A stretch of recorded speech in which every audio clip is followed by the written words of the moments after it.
What the fuck is up, YouTube?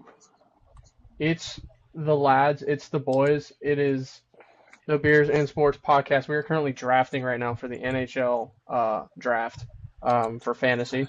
So good and exciting stuff. Jason just left. I got Bobby down here with the city of Pittsburgh in the background. It's glitching a little bit, but that's okay. It's probably because it's dark in your house. That might be the reason. Because mine was glitching. Let me turn the light.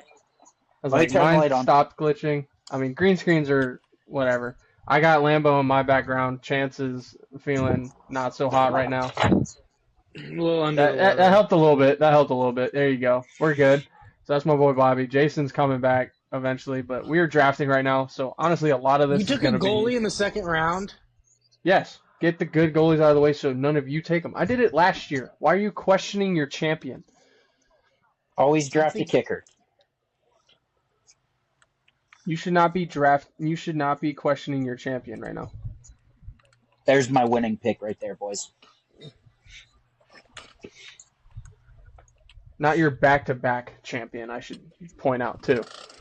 Sir. Running this league this year.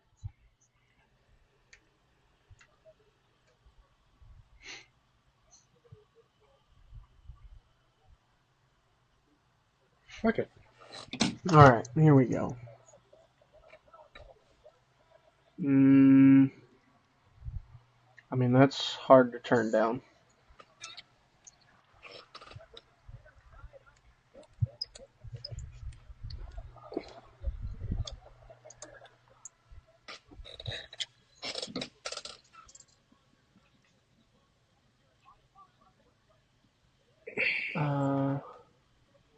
There we go. That's what I need. I don't want to see their rosters. I just want to see my roster. Mine's on the left side of my screen.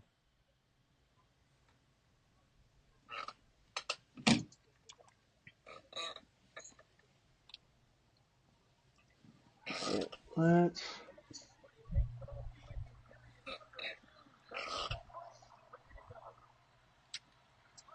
Jason, I guess, will return soon. I don't know if he's returned back yet.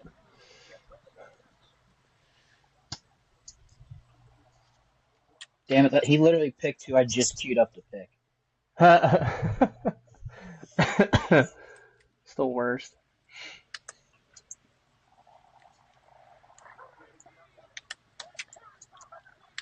Wow, Reagan's on his game now.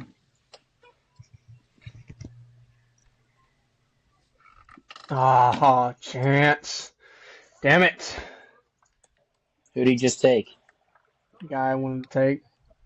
Who was it? Fuck. UFC. Yeah. I'm not taking Bouchard. Fuck him.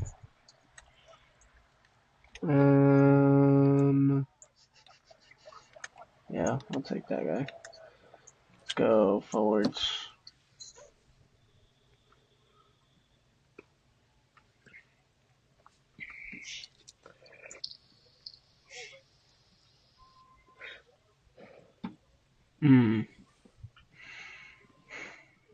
This is difficult, especially when there's only 4 of us. This is hard to choose. Yeah, and it's very fast-paced, which I do like that part. I do like that, for sure. That's my MVP pick. Oh, yeah? Who'd you just pick? He's going to win the MVP this year. Jack Hughes. Ah.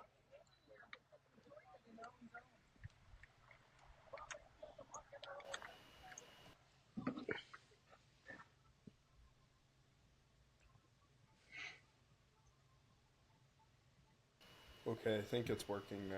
Swayman, Bobrovsky, Shesterkin, and gone for goalies.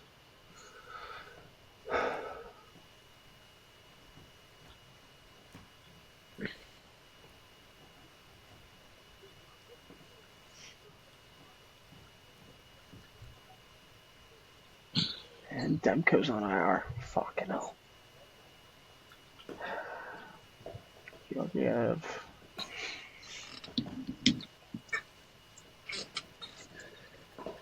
I don't know if Lingering can keep up what he was doing last year though, that's the thing.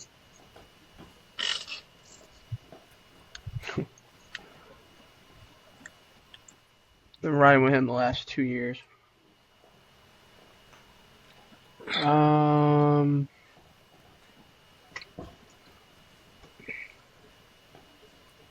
mean, I think I have to. I shouldn't, but I'm going to anyway.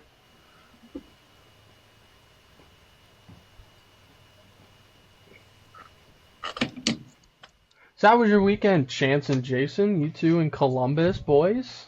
How was it? College, college game. Ohio State took it to Iowa last weekend. How was it, buddy? How Who was wants? Jason, Columbus? do you want to go? Jason, do you want to go first? I mean, it was a good game. It was fun. We were just tired when we got to Novaks. We were just wore out because we were sitting in the sun. Now, you all were out golfing the day before, weren't you? Yeah, and it Yeah. took us fucking 3 hours to play 9 holes. Jesus.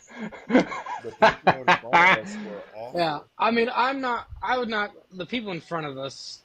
I am no special golfer, and Well, none of us are. no, but Yeah. to be that slow is impressive. Jeez. Was there a lot of? Was it Was really there a that lot bad? of? Was there a lot of nice shooting, soldier? Not really, because Jason was playing pretty well. I was gonna do it if he was like hitting it left and right, and You just need it as like a. It's a good chirp whenever you need. Like if you needed him, if it was if you guys were playing like stroke play, it'd have been good to break it out when it was important. We ended up tying.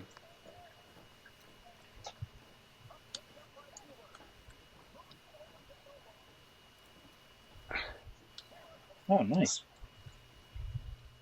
Excuse me. Yeah, we'll have college football for you guys up next.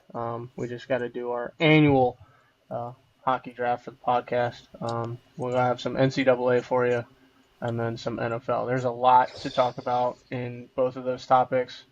Even got a little bit of baseball. We don't really have the time tonight to go into what a division series it's been so far. I mean, epic division series so far. Jason, I think you can agree with me on that. Yeah, I'm a little sad after today's game, though. You are, but I mean, you're tied at 1 going to Detroit. And honestly, today they're playing to get it to game 5. Because I don't think that they have the team to beat you in these next 2 games. So they're playing for game 5. Honestly, they're gonna try and escape with 1.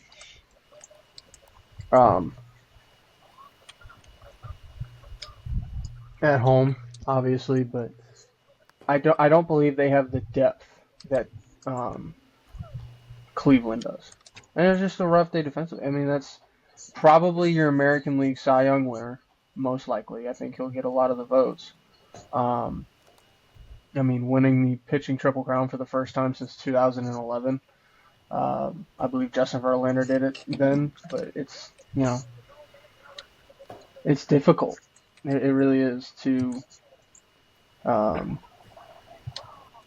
especially the shadows were playing a part big time in that game.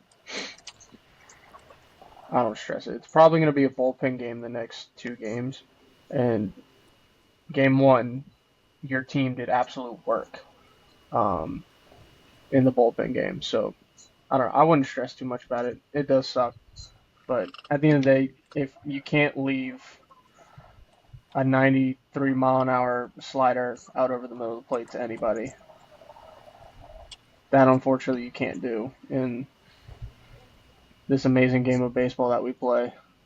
You just can't do it.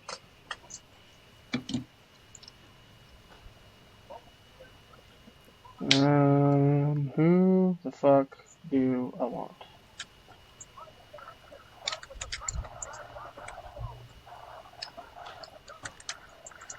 I don't fucking know.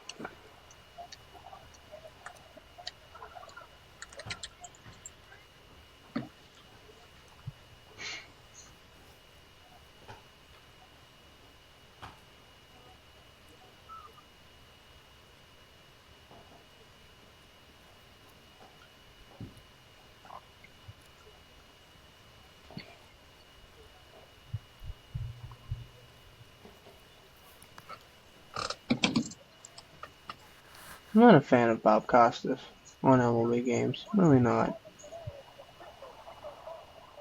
He's really good for like interviews, but I'm not a real fan of him on this stuff.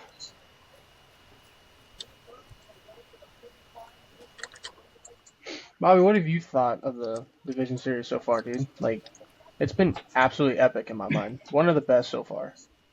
I agree. And from what I've seen, if you're Philadelphia and you don't hit the long ball, you're not going to win. Yeah, yeah. I mean, they did get a couple runs there at the end, but it was the same story about them last year. Yeah.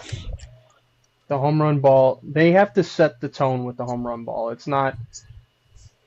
They rely on it almost too much. Yeah. It was definitely power versus power yesterday, but I mean, Zach Wheeler was in his bag game one, and if he just had a little more offense, it was anyone but him in that game, in game one, and then game two, it just Severino was having the game of his life. You know, what a job by him. So I mean.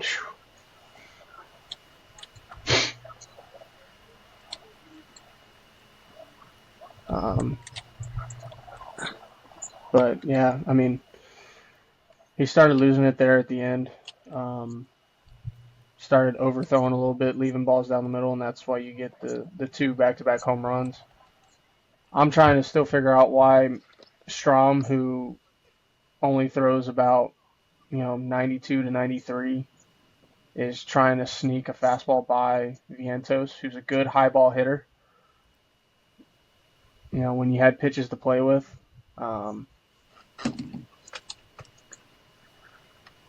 That was like a kind of head scratcher for me.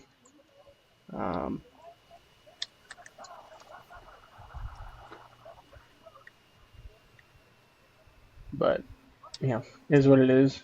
They ended up getting the win. Castellanos I think the main thing is Bryce is going to do Bryce things. If you're Philadelphia, it's those 2 to 3 guys behind him. They have to come through, and they have to, in big situations, they have to hit. Because New York has made it very, very clear they want in almost zero circumstance they want to throw to Bryce Harper. That's just. Oh yeah, you want to make somebody else beat you. Yeah, and it's the guys you want, and it's the guys behind him you want him to, to beat. So, excellent, fantastic back and forth game. Jason, let's get your rant out of the way real quick, dude. Obviously, and before you get to it, there was another game, Game 2, LA. San Diego looking to tie the series. Mookie Betts comes up in the first inning. First pitch he sees, hits it a mile. And you're thinking it's gone. And then you see Profar go up and kind of jumps backwards. And I remember my reaction, like, no fucking way he caught it. And he's trolling the shit out of that fan. That was hilarious. And Mookie's been cold the entire playoff. Mookie has been ice cold. So then it came out that Profar, someone had said that Profar threw a ball at the fan, and then a video came out on Twitter that actually he handed a ball to the fan. I guess it's like a kind of like, hey, got you that time, whatever kind of deal. I don't know what it was. Like, it was whatever Profar was doing at that time, but then the fan takes the ball, throws it off to the side. Profar's like, okay, dude, like, whatever. And then he takes another ball and throws it at Profar. And that wouldn't be the only time that happened in the night. I think a couple innings later, another ball was thrown at him. And meanwhile, all of this is going on. Tatis is chirping the fans in right field, which is funny because he homered in the first inning of last night's game. Manny Machado and Jack Flaherty are chirping, which, Jason, I don't know how you feel about this part, but if you're a pitcher who only went 4 1/3 and gave up 4 runs. Are you chirping from the dugout? I'm not saying it's good or bad. I mean, chirp all you want to, but are you chirping from the dugout to the third I baseman mean, at all? when you chirp the fans like that, and then And I think the chirping went from the fans, and I think it all shifted from player to player, and then the fans got re-involved in the chirping, and then it kind of just escalated from there. I don't know. There wasn't a brawl last night. no. Benches didn't clear, which I think has a lot to do with the fact that it was the playoffs. Might be a different situation in the regular season. Obviously, we don't know. We're not there right now. But just kind of a interesting, chirping back and forth. Flaherty says, I think he said, go sit the fuck down, motherfucker, or something last night. Hey, All that stuff. But then Profar, I guess was chirping more fans, and the fans were chirping back. And there seemed to be a ball. It wasn't even close. So whoever threw the ball from the fan who threw the ball, I mean, be better. He's not an athlete at all. I mean, figure it out, Jesus. Let's learn how to throw a baseball for fuck's sake. So I think play was stopped. Obviously, Profar's hot at this point. So is the manager. And then we move even further down the line, and that's a little base hit. And then it was literally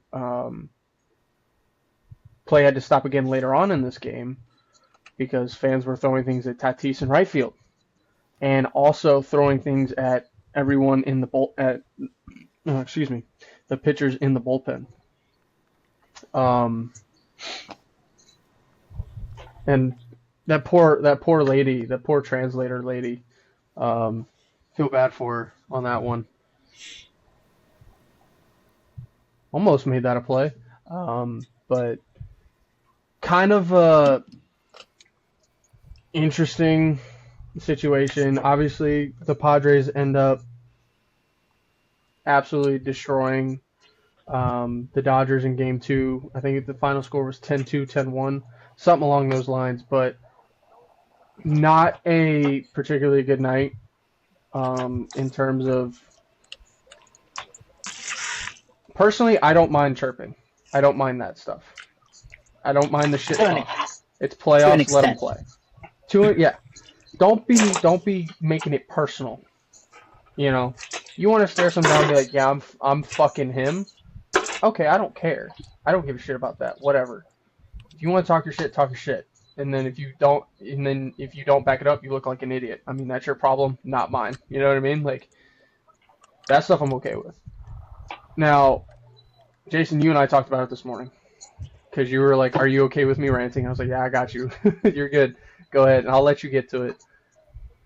I understand where you're coming from this morning.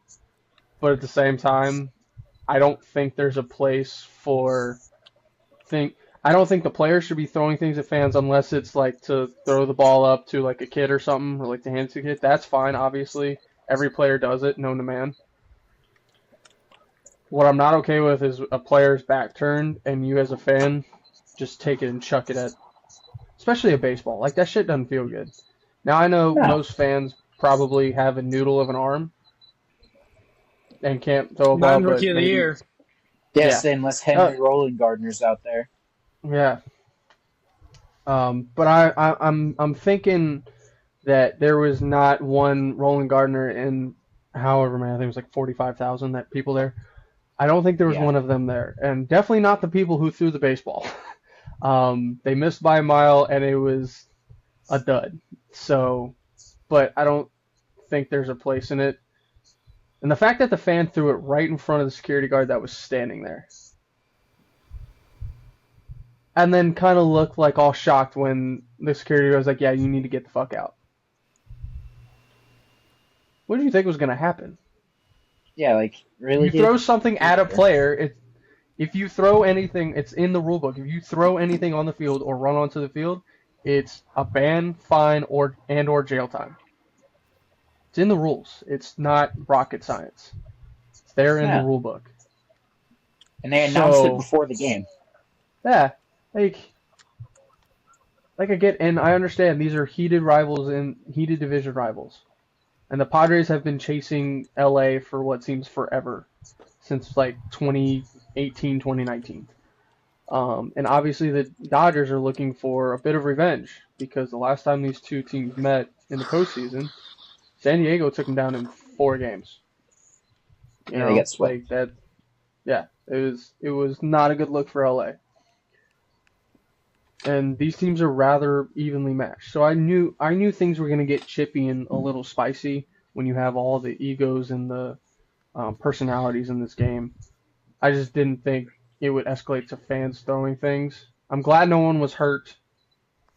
And there was a shit ton of fights after the game. There was a shit ton of fights. So maybe there were people hurt, but that's not on me. During the game, there was no one hurt, and that's what matters. Y'all want to fight after the game, fight Yeah. after the game. I don't give a fuck. Feel What free. you do on your Yeah. own time, what you do in your own time does not matter to me. But when you're in the game, be an adult. Yeah, Be a respect the grown game. up, for fuck's sakes. Like, there's no need to take a Respect baseball the and chuck game. it at him. Obviously, we don't know what was said on both sides. We don't know what Profar or Tatis were saying unless it was caught on camera. And we don't know what the fans were saying to Profar and Tatis and back and forth and blah, blah, blah. So we don't exactly know what was said. It could have gotten real personal, like real quick. And if you don't know what personal means, just go look up a personal back and forth between a fan and a player in any sport. I'm not going to repeat the things that have been said in the past. Suck my cock, I'll murder your family. Yeah, something like that. Thank you for the example, Jason. But Jason, go ahead and rant. I think you feel a different way than I do about this. I'm okay with it up until the point of things being thrown onto the field at players, and to the point. Now, if Profar was taking a baseball and throwing it at a fan to inflict like pain, okay, then yeah, that's a dick move, and he needs to be like suspended, and or kicked out of the league because there's no place in this game. There's no place for it at all. But if he's taking the ball and just doing one of those after warm-ups, who gives a fuck? Say, That's from what I saw, it looked every- like he was throwing it to a kid in the stands, is what I saw. Yeah. And then the video where the fan was saying that, oh, he threw the ball at me, literally ran up and handed him the ball. And then the fan went, nope. And then took another one and threw it at him. I don't know. Jason, take it away, man. What are your thoughts on this whole Game 2 situation with all the chirping and then the things being thrown at the players? I mean, maybe this is just the 10-cent beer night in Cleveland coming out in me, but don't fucking say shit and then throw a fit when fans come back at you. Don't talk to the fans. Just don't do it. The simple way is to not get shit thrown at you. Don't chirp the fans in a hostile environment where you know they're going to get upset and shit's going to happen. The whole situation could have been avoided if Jerks and Profar, who, let's face it, except for 1 year, has been dog shit in the MLB, right? Was supposed to be a top prospect. Looked like Billy. It's out finally there starting to play like one. balls being thrown at him. But, you know, when you have one good year, don't fucking talk shit. Play the game. And if a Manny Machado, be lucky you're still in the league at this point because there's been way too many issues. Mm-hmm. So, shut up, play the game, and that shit won't happen. That's my view on it. Mm-hmm. You know, And you're right. the Padres yeah, really have no room to talk. What have they done that's so good other than make the playoffs? Once they've gotten into the playoffs, they've looked like the Padres of old, where they suck. So Yep. And they kind of run your didn't mouth, look. play the game.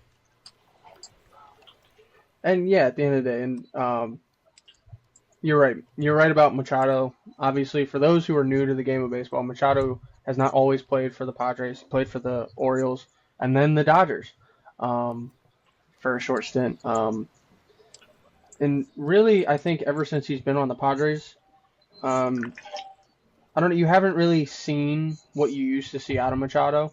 I'm sure it's happened, right? But on the Orioles, it happened like almost every other game. The Dodgers, same deal, every other game. Now it's a little dialed down. This is the first real like big thing with him that I've seen.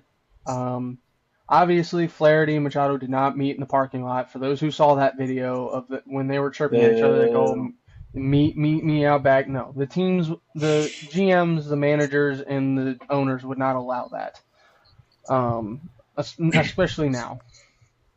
Maybe in the offseason they might have a celebrity boxing match. I don't know. We haven't gotten that far yet. We'll see. Because found out Ocho's fucking fighting. You see that shit? Yeah, James Harrison's gonna kick the shit out of him. In a UFC fight. This ain't boxing, it's UFC. So who knows? We might see Manny Machado versus Jack Flaherty in the offseason. I don't know. Anything can happen. It's 2024.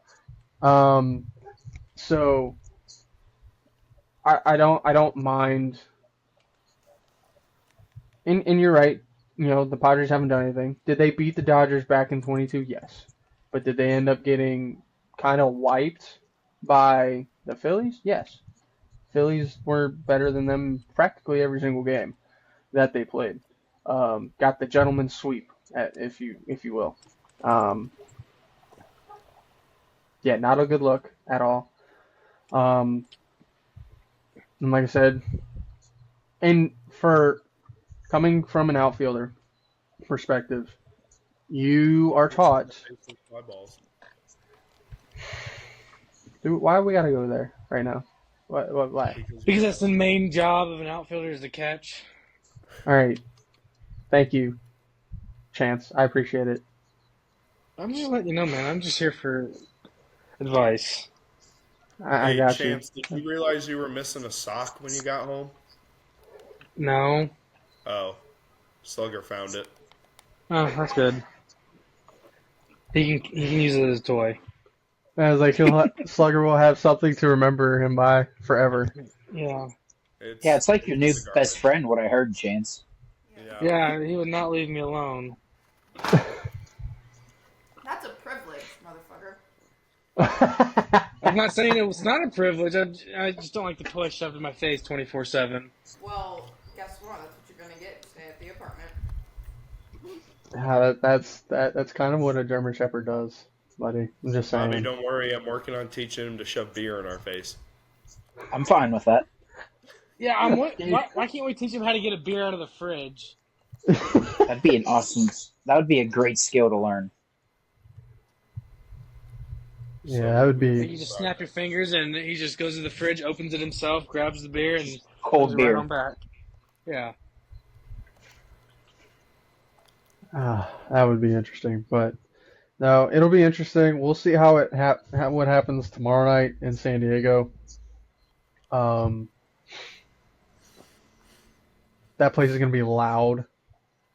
They're gonna boo pretty much everyone on the Dodgers when they come to the plate. So we'll see. That crowd's lively in San Diego. See, okay, here's my other issue. Okay. Right? I don't think it's going to be that bad. Really?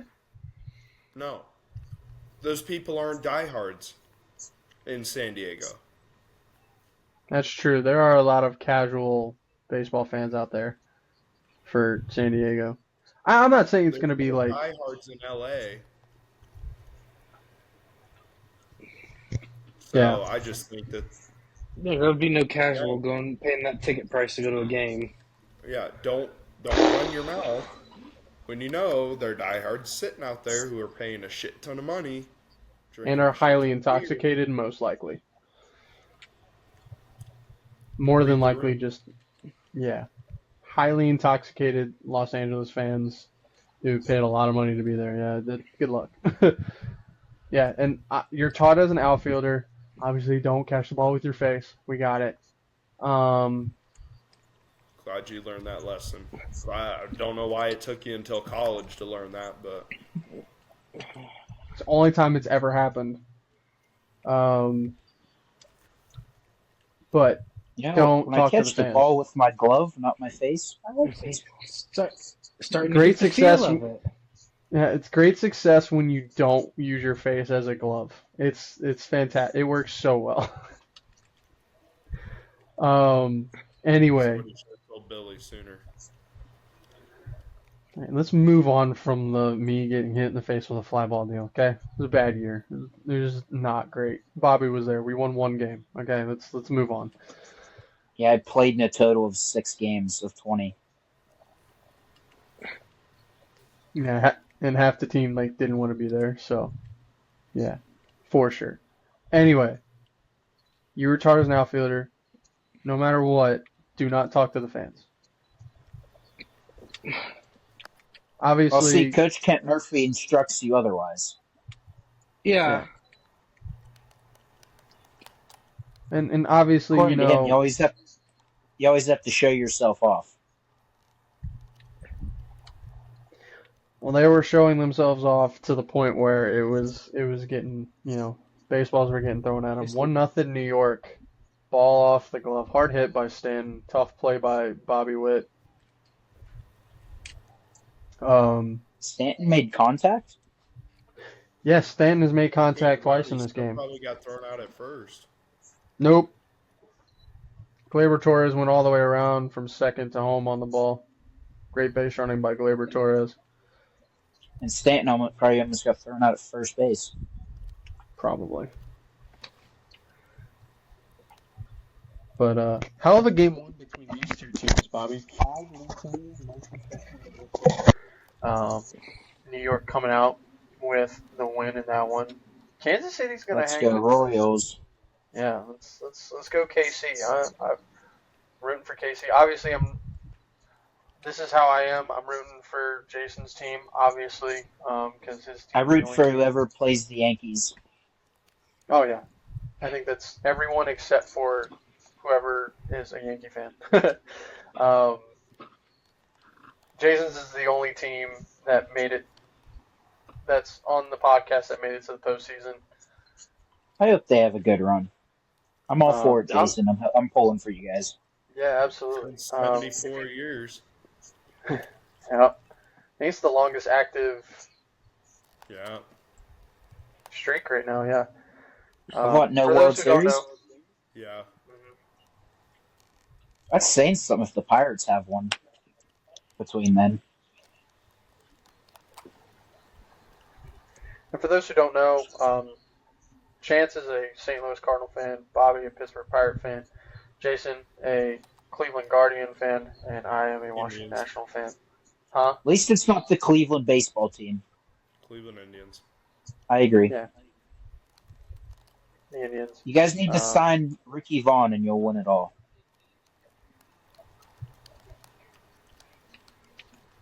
Yeah. So rough day in Cleveland. It's tied 1 apiece in Cleveland. Jason, what are you looking forward to game 3 here on Wednesday? So there should be a travel day, even though it's only like a 2-hour trip. Yeah.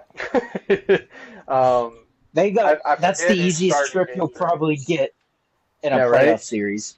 Right? I forget who's The starting only easier for. one would be to Cincy. That's true. Although that may even be further from Cleveland than Detroit. Oh shit! Hey, you never know. Maybe we'll get a Cleveland Pittsburgh World Series. That'd be an easy trip between the two. Bobby, turn off your PlayStation when that happens and go to sleep. Okay, it's been a while. Hey, according to Lou Brown, we're contenders now. Yeah, until your best pitcher ends up a New York Yankee again. No, he's going to start a bidding war. that The Pittsburgh Dodgers won't will win. probably. The Dodgers will give him $1 billion. They'll cut Otani to keep Skeens. They'll just I sign would. Lenny Dunn. I mean, that's a win. Fuck. What was I saying? Damn. Speaking of Cincinnati, Jason, how do you feel about this, buddy? Your former manager, Terry Francona, coming out of retirement I'm to more go. surprised that it's a 3-year deal. That's Yeah. a lot of With money all the too. health issues that he's had. Tito seemed like he wanted to be done and just enjoy Yeah. being retired, I He thought. said in his press conference he didn't really want to get back in the dugout. But I think he would have been a good analyst. when he met with the Reds and the Reds came knocking on his door, he said it just was a good fit, you know. Hey, And you know with what the was a way good things fit? have been run there in Cincinnati, I can't see them staying the same and Tito being happy and wanting to, join on the organization. So Yeah. expect a lot of changes around Cincinnati. I'm just hoping that some of our coaches don't leave. I really don't want Sandy Alomar to leave. I really want him to stay in Cleveland. No, he's an absolutely fantastic coach. No, Well, he's a Cleveland legend. He played in Cleveland. but I hear what He's you're the saying. only player ever to hit a home run in the All-Star game and the World Series in the same park, in his home park, in the same year. Salvi ties it. Solo shot. Top 4 to lead it off. 1-1. Atta boy. The ageless wonder. Salvi, do that work. No, I agree. And for those who don't know, Jason is 100% on what he's saying. The Reds, if you look at the Reds roster, Bobby, they should be winning like crazy, right? They have such a great young, talented roster with a great, talented, young pitching core. When they're Decent not bullpen. puking on the mound. Pitching's their problem. They don't have the starting pitching. They used 30 different pitchers this year. And when you look at their lineup, they've got young talent, but the problem is The strikeouts. not only that, but when you look at some of the other positions, like catcher, they ain't young. Luke Maley, not young. Obviously, you lost the face of your franchise this past year to retirement in Joey Votto. But you chose not to bring him back. And I think that was the start of the downfall of the Reds. I think that they should have brought him back to finish out It was his kind of career. to me, it was a dick move. It was. Yeah, it's kind of bad mojo. A Like, guy how do you who's not been even- that much for that long? Or how do you award not him a even- contract to finish out his career as a Red? Yeah, or when he says he's done, how do you not try to be like sign a 1-day contract so you can go out where you started? Yeah. But then again, if I'm him, I'd say, nope, I'm good. You didn't want to bring me back? See you later. Yeah, don't waste my time. Yeah, no, I totally agree. But, yeah, just a lot of poor management, I think, as well. Well, I mean, The David development Bell was only there to get ejected. That was Yeah. it. He was only there because it was exciting when he would get ejected. Very Realistically, true. looking at what he did for that team, it was nothing. He was a horrible manager. He Yeah, did he nothing really wasn't. for that organization. Nick Nope. Senzel, I still think if he lands in the right spot, is going to be one hell of a player. But he was poorly Absolutely. managed when he was in Cincinnati. And I don't think we helped it Washington when we just had him. wasn't the spot for him. No, I was a big fan of Senzel, and he came and he made an instant impact with the Nationals. But you watch it and it's like I mean, the other we're thing going in a you look at- direction where he just he's a great player, and I think he's going to be fantastic wherever he lands. But for us, where we were headed or our trajectory right now, it was like, it just didn't. 2 + 2 is not equaling 4 with him in on the roster. So, Well, I hope he the other finds a thing spot. you got to look at with the Reds is Jonathan India won Rookie of the Year. What's he done since then? Nothing. Not a damn thing. Not a thing. That's part of the problem. You've got young talent coming up. You have, a young third baseman in Noel V. Marte, but already has one suspension for PEDs on his record. Yep, already. Cam Collier is going to be pretty good, but he plays third base. So, where's he going to go if Marte turns into your top guy? Rhett Lauder, I think, is going to be a pretty good starting pitcher. I think you're going to have a good top two with Lodolo and Lauder. We're going to see what Chase Burns turns into. Just kind of getting his feet wet so far in the professional baseball world. But yeah, his biggest thing is control.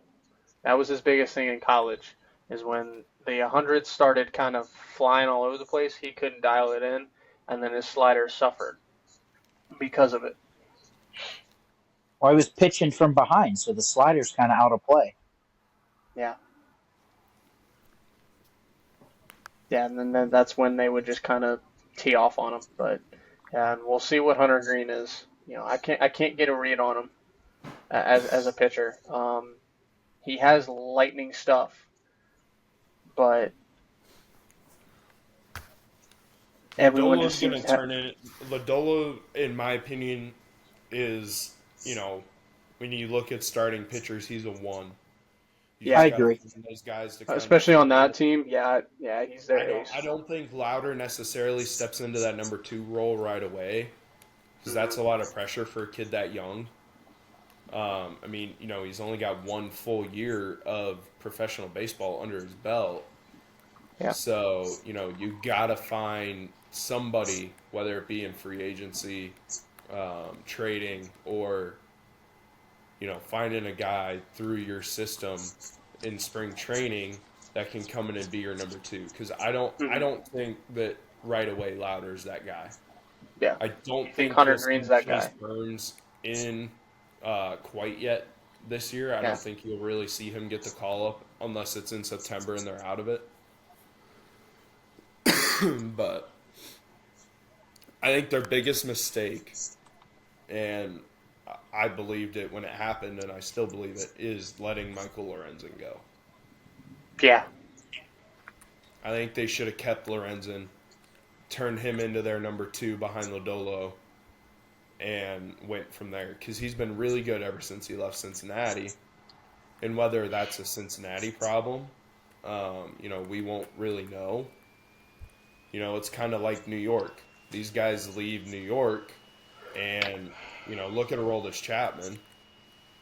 Bobby, you got to see that firsthand. Aroldis Chapman was back up to his normal velo. It's not. Yeah, he's turning 105 now. Yeah. It's not normal velo, but it's his normal velo. Yeah, for him it is. So another day at the office. Yeah. I mean, Tito's got his work cut out for him. If anybody can do it and turn that organization around, it is Tito. There's a very slim list of current managers and managers who are not in the game anymore that could really turn that organization around. And obviously, we're going to have a segment, Bobby, Jason, and I. Chance, if you want to join in on it, by all means. We're going to grade all the teams. We're just going to go division by division. We're not going to do all 32 in a show. Don't worry. We don't have 6 hours to talk. We do, but we're not going to. So we'll go division by division. We'll just grade, and we'll talk shop about each team, what we think, how their season went from, obviously coming off whatever they did in the previous season, what we think their future is, what we believe they need to go. So we got all that coming. We're actually going to head to a break when we come back. Jason's got some NCAA talk. What a wild fucking weekend it was of college baseball, and the Royals just took the lead. Oh my. 2-1. Tommy Pham, the vet, getting it done. Game 2, 2-1. So Jason will have that on the way back, and then we got NFL later on. Chance may or may not. I don't know how he's feeling. Probably not have his quarterback tears. I don't know how ready he is with that. We might have some hockey talk. I don't know yet. We'll find out when we come back. I mean, hockey does Chance, take start us tomorrow. Well, Hockey it does started start tomorrow. this weekend. Yes, technically yes. But Chance, buddy, Break time. take us home, dude. Throw and a tag from the rise. He's leaning. He's going. Gibson in at second. To get a stumbling Freddie Freeman. And he comes up hobbling. Consummate Tommy Lasorda's got to be saying, what in the world could go wrong now?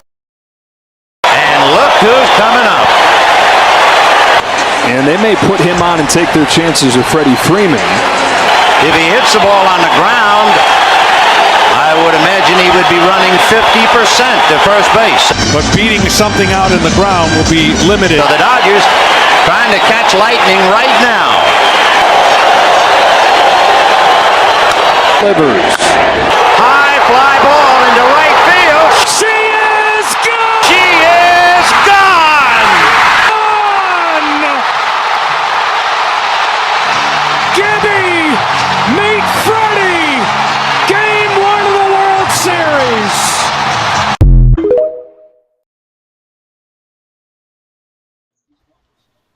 Yeah, there's a countdown on these things now.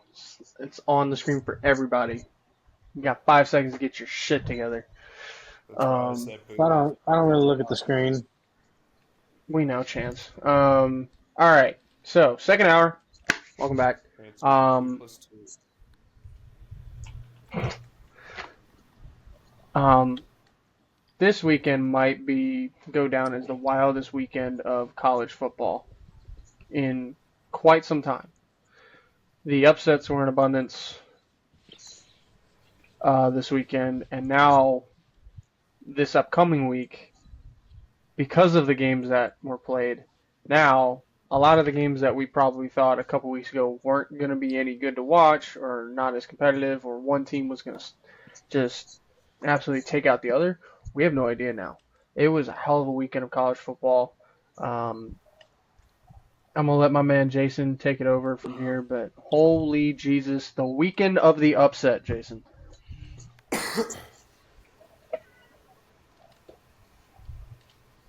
Well, first off, because I'm going to get smacked if I talk too much about this, we're just going to talk about the score. Vanderbilt ended up beating Alabama. I don't think any of us saw that coming. No. Good for Vandy. Their first win ever against a top 5 ranked team. Another upset that we're looking at, SMU taking down Louisville 34-27. Texas A&M absolutely put the route on Missouri. I definitely thought Missouri was better than that, but apparently not. So we'll see what Missouri can do to bounce back next week. Upsets. Tennessee getting beat by Arkansas. That was a really good game. I watched the end of that one. I really enjoyed watching that game.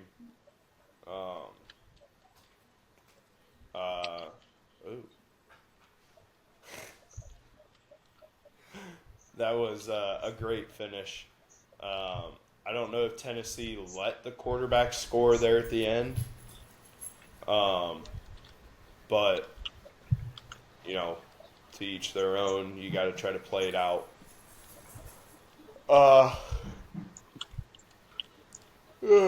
Minnesota. Them Gophers up there in the freezing cold, taking down USC. This game surprised me. I did not have Minnesota beating USC on my bingo card. I don't think many people did. I think the end of the game happened because of a one of those misconducts. I guess he did like one of those, or he did that, or something along those lines. And I think it was. yeah, brandishing a weapon. That's the new rule. Fucking horseshit, but whatever. The best upset of the week. Tied for the best upset of the week. Thank you. Washington taking down that school up north Great game. Fuck them Wolverines. They're a bunch of fucking cheaters. My mom I'm was glad pissed. that Washington came in here and just said, fuck you guys, we're going to beat you. This was their welcome to the Big Ten moment, wasn't it? This was supposed to be their welcome They to the Big played Ten? a couple Big Ten games. Oh, okay. But, I mean, when you look at Michigan, right, we look at this. Obviously, I have the bias, bleed scarlet and gray, fuck Michigan. But when you look at Michigan as a whole, without the bias thrown in, They're bad. they're bad. They really are. But there's no quarterback. I mean, Jack Tuttle was the starting quarterback at Indiana last year and went 1-5. Alex Orji can't throw the ball. So, Michigan definitely has some things to figure out. But I don't see a whole lot from them. I really don't. I just don't think that they're very good. I think that, when you look at them having to play Ohio State, it's going to be a rough game for Michigan. I agree. Looking at a couple of other games, Miami pulled out a close one over Cal. In the final, really the first upset of the week, Syracuse in overtime taking down UNLV. Chance, I want to ask you this because I think we all know that I could sit here and talk Ohio State football all day. What did you think getting to see this team and all their weapons live in person? What were your thoughts on this Ohio State team? Man, they got a lot of weapons. I mean, they need to start out faster. They can't keep having slow starts. I mean, they started out slow against Akron, start the year, and picked it up, and then started out slow against Iowa, and then picked it up. But I mean, if they just start fast and how they start in the second half, then they'll be fine. Yeah, I don't know what Ryan Day said in that locker room, but whatever it was, it fucking worked. I think I could probably think of something that he said. Probably. But I mean, considering I've watched the entire fan base.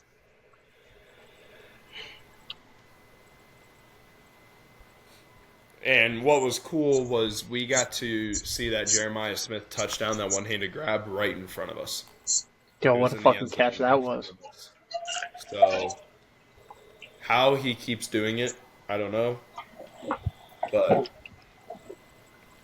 before we get to next week's games, because we have a hell of a slate this weekend, I do have an update to my Heisman favorite. And I think we can all agree with this, that Ashton Genty at Boise State should be a unanimous winner for the Heisman if he keeps up. It's dumb how good he's been so far. I mean, you couldn't ask for a better start to a season as a running back. Yeah. The dude's already at 1,000 yards.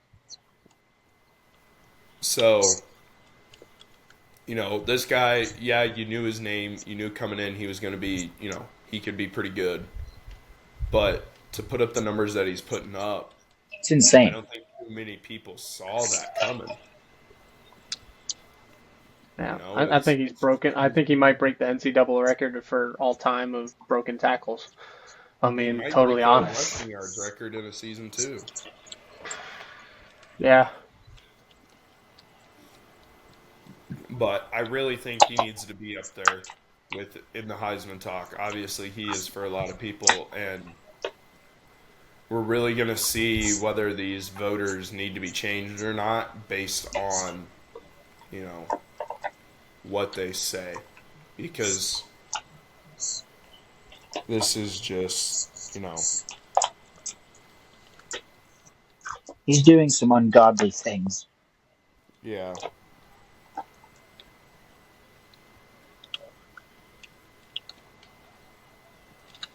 So, but let's look ahead. We have a hell of a week of college football this week. Starting off On Tuesday this week, we get not action, but we do get games Tuesday, Wednesday, Thursday, Friday, leading into Saturday. I think it's like a 56-day streak started last week of nothing but football. At least one football game being played every day for like the next 56 days or something like that. It's crazy. Yeah. We'll start with the noon games. I know the big one that we all want to talk about. But we're going to start with the noon games. I'm going to go in the time slots here. Noon, not a whole lot going on. We have Washington and Iowa, which I think will be a pretty good game. Washington going to Iowa. Iowa currently favored by 2.5. Ooh, went down. Wisconsin going to Rutgers. Rutgers has had a really good start to their year. I think kind of surprising for a few people. Tough loss to Nebraska last week. Yeah. Nebraska's a good team, but kudos to Rutgers for having the start that they're having. Not really one that I saw them having. So, we'll see if they can, kind of finish that off and keep a good run going in the Big Ten. Was Rutgers favored by 2.5 in that one? They are the home team. We're going to highlight it. It's not going to be a very good game, but we will highlight two games in the early slate. Army at home against UAB. Army currently 5-0, sitting at 25.5-point favorites. The start that Army is off to, as well as Navy. Navy, I believe, where's their game at? They might have. I didn't see it. I think they have a bye. They put, yeah. But also 5-0. But the start to the day of mayhem, 3:30. We got a couple games to keep an eye on. First off, the Red River rivalry. New look in a new conference. Texas against Oklahoma. Texas favored by 14. I think this is going to be closer than what they're saying. I don't think this is a 2-point or a 2-touchdown spread. I definitely think that this is going to be a close game. Yeah. In OU? Yeah. This being a 2. Well, it's a neutral site game. Oh, yeah. Sorry. Neutral site. Well, But still. it's in Texas. It's in Dallas. Yeah.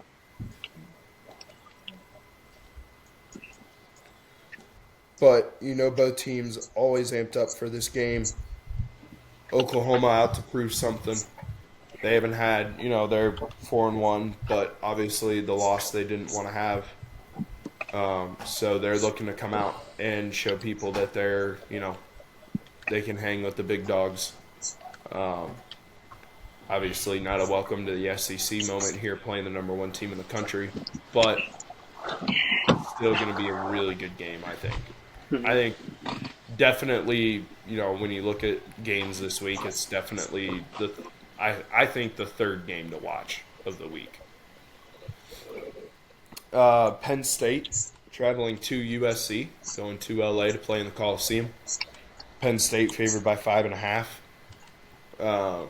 Penn State kind of, coasting through. They only beat Bowling Green by 7. Haven't looked all that great. Somehow the number 4 team in the country. But I think I got USC in this one. I think USC comes out, punches them in the mouth early, and says, you're not that good. Home turf. Yeah. This is our field. You can make the trek out here, but it's going to be a sad ride back.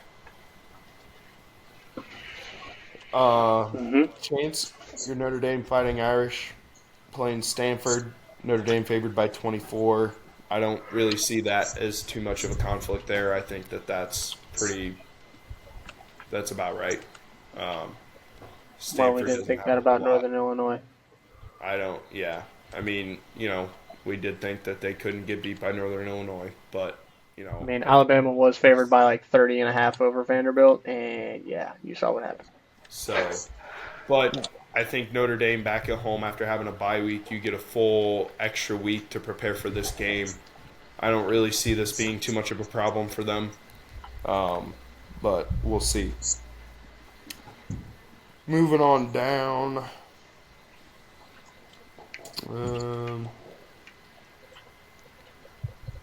Arizona travels to number 14 BYU. I think this is going to be a better game than what people are giving it credit for. BYU only favored by 4. I think Arizona's got a better team than what we've seen so far, and I think that it's going to show this week. It's not going to be an easy game for either team. This is going to be a grinded-out game.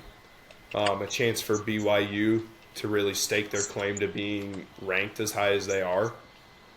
Right now, I feel like people don't think they should be ranked as high as they are, but this is their chance to show they deserve it. Moving on down, getting into the night games. I'll save the one we all want to talk about for last. But to start the night game talk, Ole Miss, number 9 in the country, traveling to number 13 LSU, going down to Death Valley. This will be an interesting game. Ole Miss, a loss. I'm going to see how good Dart is. Yeah. We're really going to see how good Dart is. We're going to see how good LSU is. A top 15 matchup in Death Valley at night. This is going to be a very tough game for Ole Miss. This is not going to be, this is a tough place to play. And the game that we all want to talk about, because it is a top 3 matchup. Number 2, Ohio State, traveling to the Pacific Northwest to take on number 3, Oregon. Bobby, you watch Ohio State enough. What do you think the key is for Ohio State in this game? Control the ball. You're playing a very good quarterback, Dylan Gabriel. I think if you can keep the ball out of his hands, I think that's going to benefit you. So I think the run game here is going to be big, just to kind of control that clock. I think the other thing, too, when you look at this game, we kind of saw it early in the year when they played Boise State. Boise State has that speed, when we saw Oregon play them. And Boise State was able to hang with them. I think if Ohio State utilizes their speed, I think Oregon's the only team in the country that can really match up with them speed-wise. Yeah. So I think when you look at the receivers for Ohio State, they've been able to use their speed to be able to beat guys downfield. You're really going to have to set up those deep passes that Ohio State likes to run. It's not going to be an easy game to be able to get your deep passes. You're going to have to work to get Jeremiah Smith open. You're going to have to use every single receiver that you have. Brandon Innes is going to have a decent game. Carnell Tate's going to have to play well to be able to open up Egbuka and Jeremiah Smith. And in the secondary for Ohio State, when you look at it the other way, this can be a tricky game. Not because of the speed of Oregon alone. They've got a lot of speed on the offensive side of the ball. So it's going to be a huge game for the linebackers and for the secondary. I think you're going to see Caleb Downs play a little bit more up towards the line in this game. Because he's shown that he can be successful in doing that. I mean, that dude is insane. I knew when they were talking about him coming there that, this kid was good. But getting to see him live and having watched him, it's way better. He is way better than what people said. And they talked about as high of hit on him as you possibly could. But when you look at Ohio State's defense, you wonder how much a scheme is going to have to change because you are facing a lefty quarterback. Dylan Gabriel is a lefty. So how much does that change your coverages on some of these plays? It's going to be weird for those D linemen. You're taught to get your hands up. Well, typically with a right-handed quarterback, they're going to roll out right a lot. So those D ends on the right side are going to have to get their hands up. Now you're looking at the left side of the line. Do we see a kind of flip? Do we see guys play on the left side that typically play on the right? And do we see guys typically play on the right that play on the left? So it's going to be an interesting game from that aspect. I think this is going to be a fast-paced get Yes. up and down the field. The only question I have for Oregon, because we haven't really seen it, and it is the Big Ten, Can they play physical? that and, what's the defense look like? This is going to be the first chance that we have the opportunity to see what Oregon's defense is made of. We've seen what Ohio State's defense can do. I mean, they still have not given up more than 14 points in a game yet. So, and the only reason that Iowa scored in that game this past weekend is because Ohio State put their second teamers in. So, we're really going to find out just how good Ohio State's defense is, and we're going to find out, does Oregon have the defense to be able to compete at the level of the Big Ten when it comes to the aspect of defense? They definitely have the offense too. They have the offense. We knew that, coming in because Yeah. when you're in the Pac-12, you're putting up 40, 50 points a game. But that's not the Big Ten.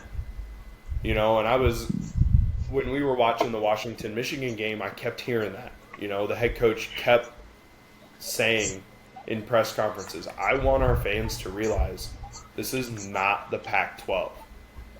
This is not gun up and down the field, put up 50 points, give up 40 points.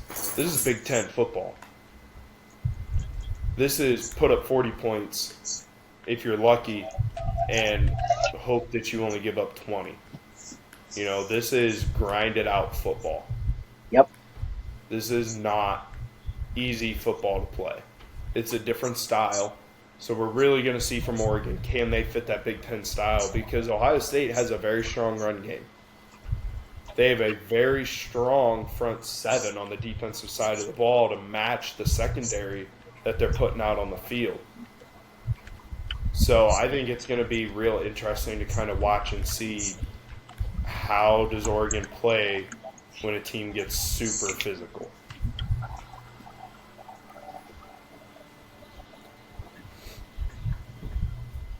Another game to kind of watch, just because I think it could be decent. Number 11, Iowa State goes to Morgantown to take on Bobby's least favorite team behind Michigan.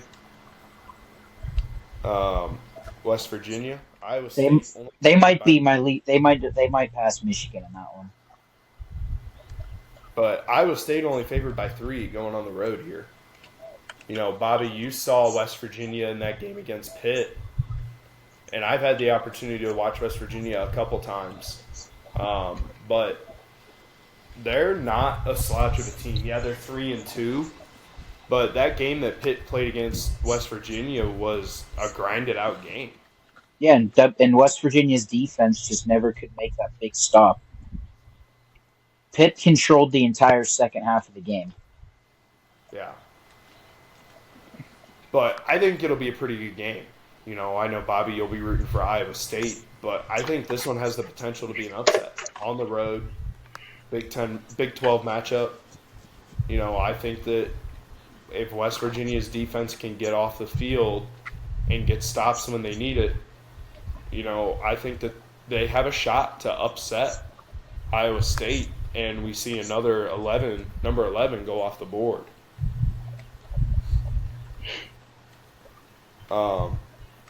But we'll keep an eye on these games. Obviously, everybody's going to be watching Oregon, Ohio State.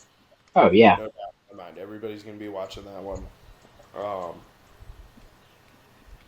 Now I will say, last week I pointed out an FCS game to kind of watch. It ended up being more of a blowout than I expected. North Dakota State did get the win. And as I'm looking through the schedule this week, it doesn't look like we have any big-time matchups. We do have 4-2 Idaho taking on 6-0 Montana State, which could be a pretty good game. We'll see what comes of that one. It looks like Montana State is number 3 in FCS, and Idaho is number 8. So another top 10 matchup in the FCS that I think, could be a fun one to watch if you're wanting to look for maybe a game that a lot of people won't watch. It could be decent. Bobby, you had a topic you wanted to talk about here with college football. I'll let you carry this one because I feel like you got a pretty strong opinion on this. I do. So it was a lawsuit they said it was passed, right? Yep, it was ruled in ruled in favor of the players. So basically, to sum this up, it was designed so colleges are going to start paying players. So it takes anything that you've known about college sports, wipe that away.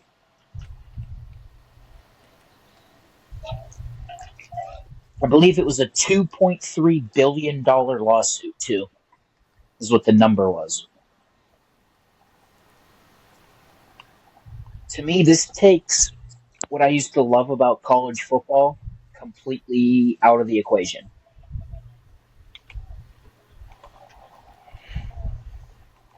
Where now it's just gonna turn into, it's gonna basically be the NFL, is what this means.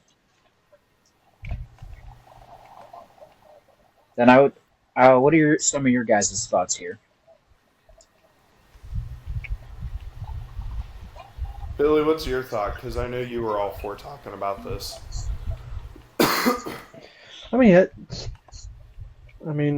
Bye-bye scholarships. How big are NIL deals actually going to be now? It's the minor leagues now, right? Like, you can go to any college, Chance can go to Indiana State tomorrow, and Indiana State can pay him $100,000 a year to play for him. It is free agency. It is.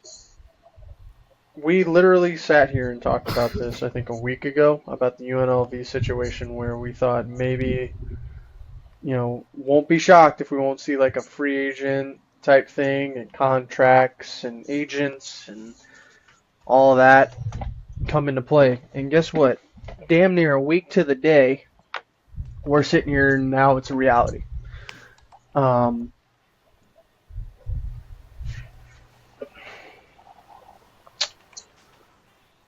issue with this is some of these schools that don't have the money, like in Alabama, like a Vanderbilt, like Ohio State, like a LSU, like a Georgia, Texas State, blah, blah, blah, blah, blah. And those teams are having pretty solid years. I'm looking at, Bobby, no offense, Pitt. I don't think Pitt has the Pitt's money that Alabama does. They don't. I'm looking at a Bowling Green. I'm looking at a Rutgers. I'm looking at SMU, BYU. Like any of these schools that aren't ginormous and successful usually. These schools are now, you have just authorized every single college recruit, coach, scout, president, whatever the fuck, anyone who has involved in any sort of college sport, you've just encouraged them to go out and poach players that are really good, that are at these smaller market teams and programs that don't have the money that they do and buy them to play for your team. I was okay with NIL. I'm not the biggest fan of this at all. Which isn't really on brand me because I'm down for players getting paid, putting their bodies on the line. Like, this is their life, right? You're not going to fucking Ohio State to be a doctor. You're going to Ohio State to go to the NFL. Sorry. Same with Alabama, Georgia, Texas. You're not going there for your schooling. I'm sorry. Anyone who said, now there's some smart motherfuckers that go to these schools, right? Like, some smart ass people that go to these schools. That's not your first thought. It's not. It's really not. If school was the first thought, you're going to a D3 school. Sorry about it. It's the whole point of D3. But now that doesn't matter anymore for D3. Because now they can pay players if they have the money to. It's just, I don't get it. Why? These players were already getting paid enough. Now you are giving schools exclusive access to just go out and say, here's $100,000. Come play for me. And there's going to, maybe this helps the transfer portal.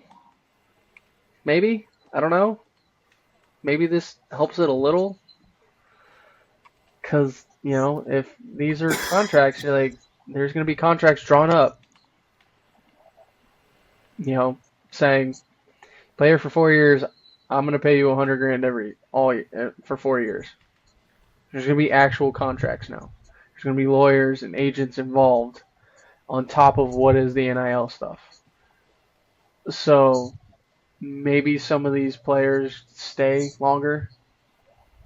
I don't know, Jason, maybe this fixes the transfer portal.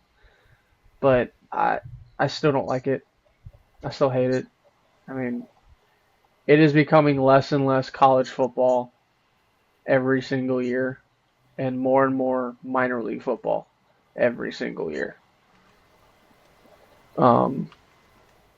Or semi-professional football. There's just the added catch to it where you have to go to a class and do homework and shit, It's just I don't like it. But I'm done.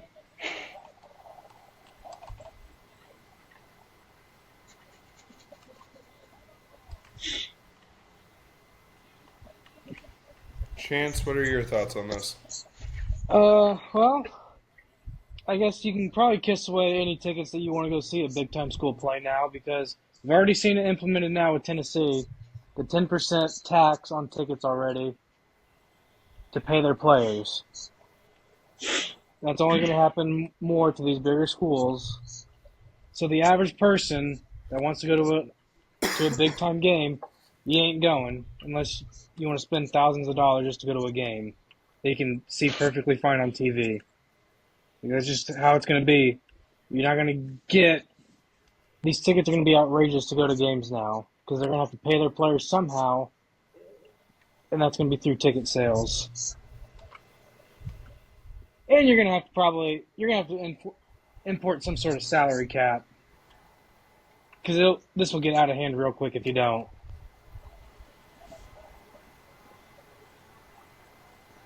Yeah, I mean, I'm not a fan of this. Chance, I think you're completely right in that. I mean, like those tickets we got for that game, probably in the next few years, that's going to be $500 right there.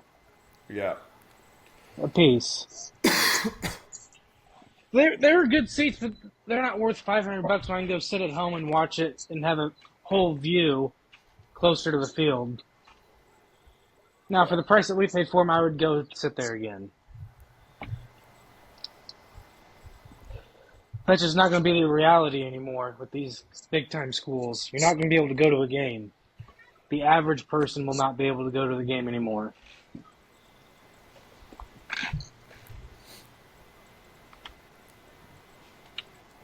Yeah, I agree with that. I mean, there's not a whole lot that can be done about it now either, so...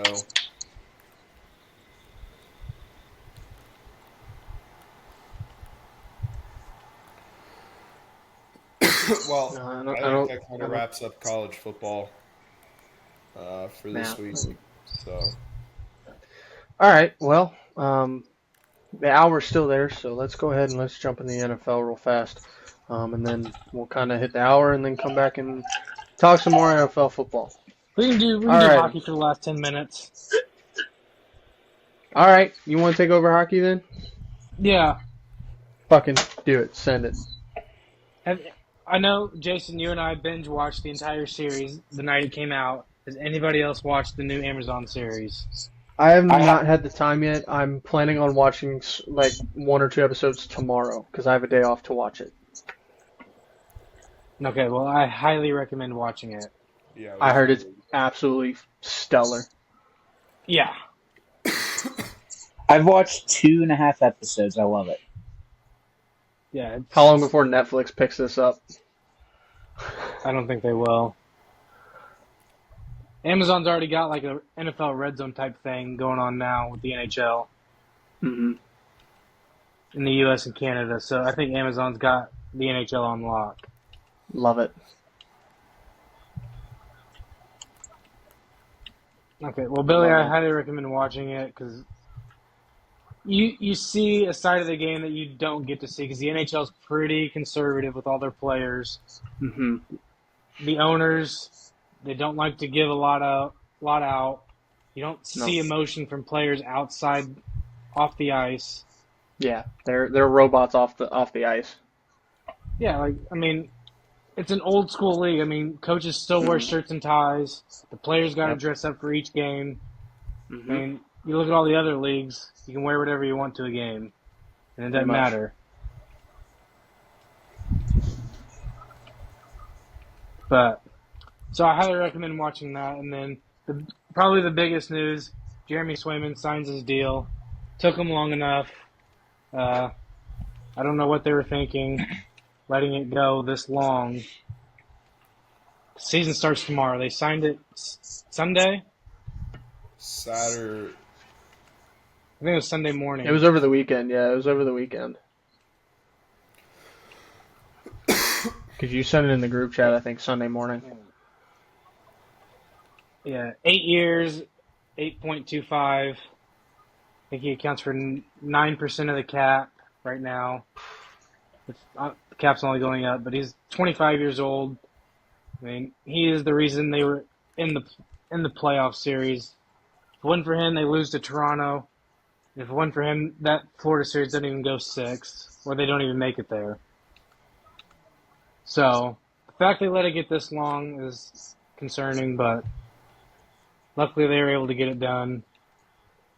Who was holding it up? Was it him not thinking he was wanting more money or more years, or was it the team like? The team wasn't giving him what he deserved. The team, so he originally wanted $9 million a year. Mm-hmm. That's a little high for a goalie. We don't see those. We don't see that very often or ever for a goalie. Yeah.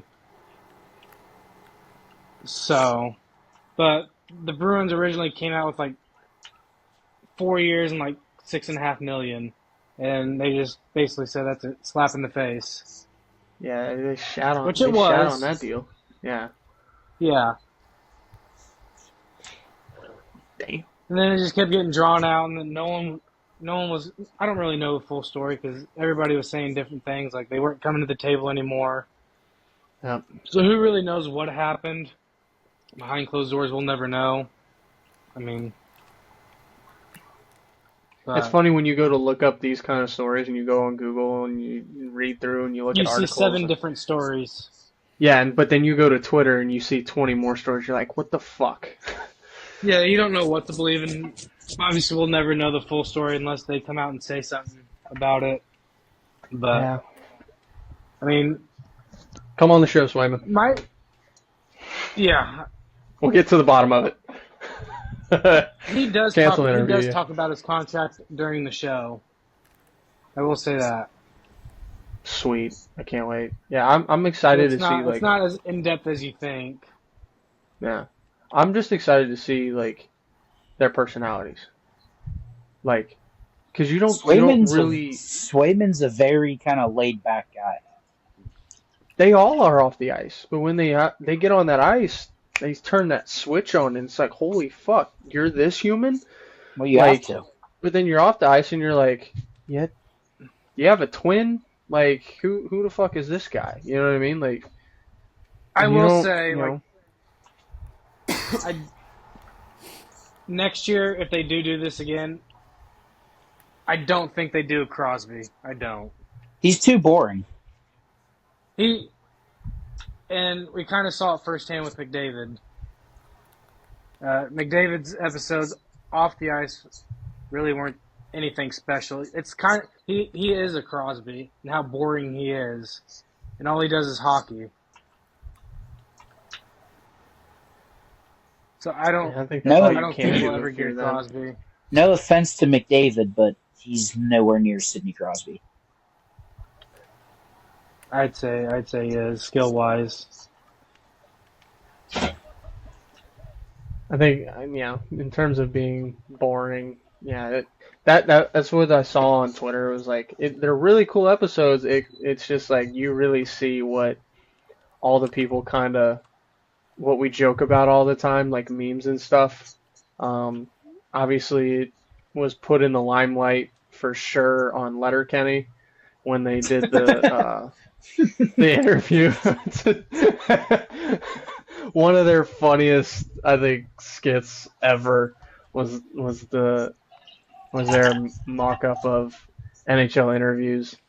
I do love how they have Biz though on the thing. He's hysterical. Yeah, he's funnier than hell, but I don't know. I think NHL, I needs think to go they out picked. I do think they picked a good group of players though to get the ratings to kind of test it with. Mm-hmm.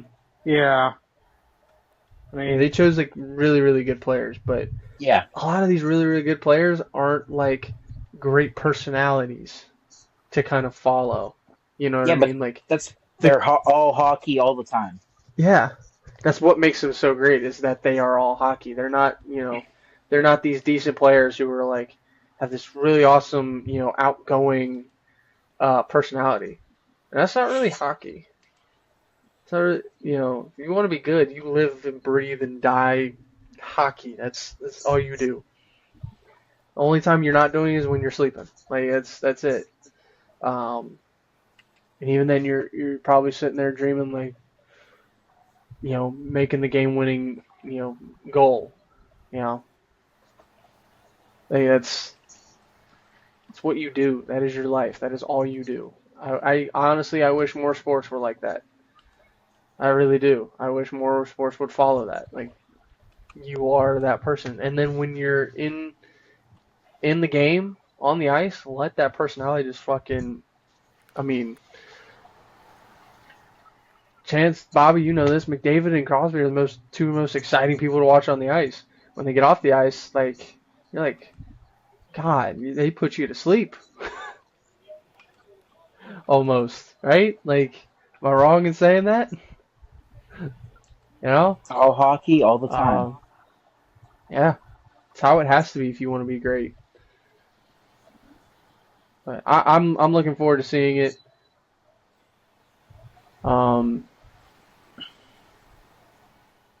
Golly, that's a hit. Back when you could absolutely just take out the second baseman on a slide. Good times. But I'm excited. I'm gonna watch a few episodes tomorrow. Probably won't watch it all, but I'll definitely watch a couple. Make sure to get a couple in tomorrow. yeah, and then we did have our first two regular season games. We did have the Global Series over in Germany. New Jersey took on Buffalo for 2 games back to back. I don't know what to make of Buffalo, but because I think they went up against a wagon in New Jersey, my pick to win the Metro. Markstrom, worth every penny they signed him for. Played great. Probably has, first game of the year, already a Save of the Year candidate. That's why you paid the money. I think Buffalo's going to have to figure out their goaltending situation. I don't know if Luukkonen's going to be the answer all year. I don't know if they bring back Devin Levi. He's in the AHL right now. I don't know what that situation is, if they're going to bring him up and down or just sit him for an entire year and just see what happens. But it seems like it's every year, at least the past 3 years, it's Ottawa, Detroit, and Buffalo. Which team is going to take the next step. And They never Detroit did last year. Detroit, yes. Detroit did last year. They should have been in. Still have it for the play-in. But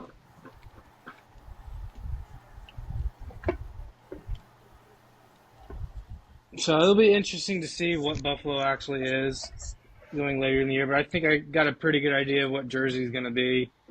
I think they're going to be tough to play against all year if they can all stay healthy. That's the key. Got to stay healthy. Yeah. And tomorrow, I don't know if Florida's actually going to play. They play Boston at home. They raise the banner. The stadium might be underwater. Yeah. I mean, they're going to get their only Stanley Cup, and then the stadium's going to go in underwater. So I don't know, because Tampa and Nashville were supposed to play tonight, and that didn't happen. No. They were canceled. I'm pretty sure Florida's getting canceled.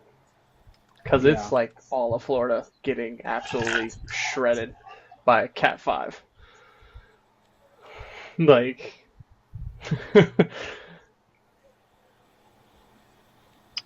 it's not gonna be good. No. That's intentional ground. And I am interested to see tomorrow night. Utah and Chicago play at 10 o'clock. That's going to be a good game, I See what think. Utah's like. In Is it- Utah. So, first game in their arena? Mm-hmm. Yep. Of course it's against Chicago, because who else would it be against? I mean, you get Bedard to play in the brand new arena. Typical NHL. But apparently, though, Utah does have a problem with their stadium. Yeah, it's Have you not. seen that going around? Yeah. I saw a few. Yeah. I don't something know on if Twitter this on it. is related to what you're saying, Chance, but I saw a few things like some of the seats you can't see half the ice. Yeah, like there's certain like section of the seat if they go like probably past the hash marks in a zone, you can't see it.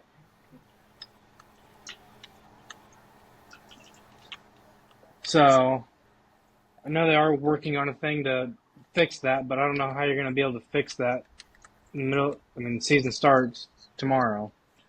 I don't know if you're just going to like not fill those seats or if you're just give them for a very big discount.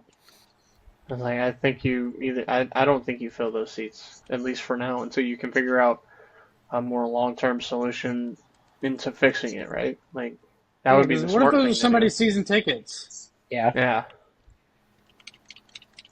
And if someone did purchase a ticket there, you refund them immediately, or maybe find them seats to that same game that are open. Yeah. Because you can't have that problem already. I get it's already been the actual arena's being built. I mean, they're building it for the Olympics, and now they happen to get a team in Utah. Yeah. So the arena should be done here next year when they get their name, which it is the Eddies. I love it. So excited. Put my life on it. It's already been leaked out. I mean, with the colors they have, how could it not? And the marketing that they can do with the logo, the mascot, I mean, just a giant Yeti walking around the arena. This is like a I mean, it's like Seattle. I mean, Seattle, their mascot's scary looking, but I mean, they did a pretty good job with their mascot. Obviously, it's not a big old Kraken walking around. Unfortunately, that would be pretty cool. Yeah. I'm surprised. I really wish they'd. I mean, I don't know if this could be copyright. I know it's not a. I know Detroit's is not a Kraken; it's an octopus, but I think they're the same like species. One's mythical and one's real. So I wonder if Seattle can actually put a big old Kraken in the stage. I took biology. Proud of you, Chance. Yeah. You got a name in class. Did you pay attention? Didn't they have Yeah, one? no. Didn't they have one that was like Cowboys or something? It had to do with like Wild Wild West themed. Utah? Yeah, wasn't that one of the names that was like favored too, along with the Yetis? I know It the was Mammoth something was that, favored. yeah, that was interesting. There was one. It was There like was a Wild vote too to West just keep it Utah Gunslinger. Hockey Club. Yeah.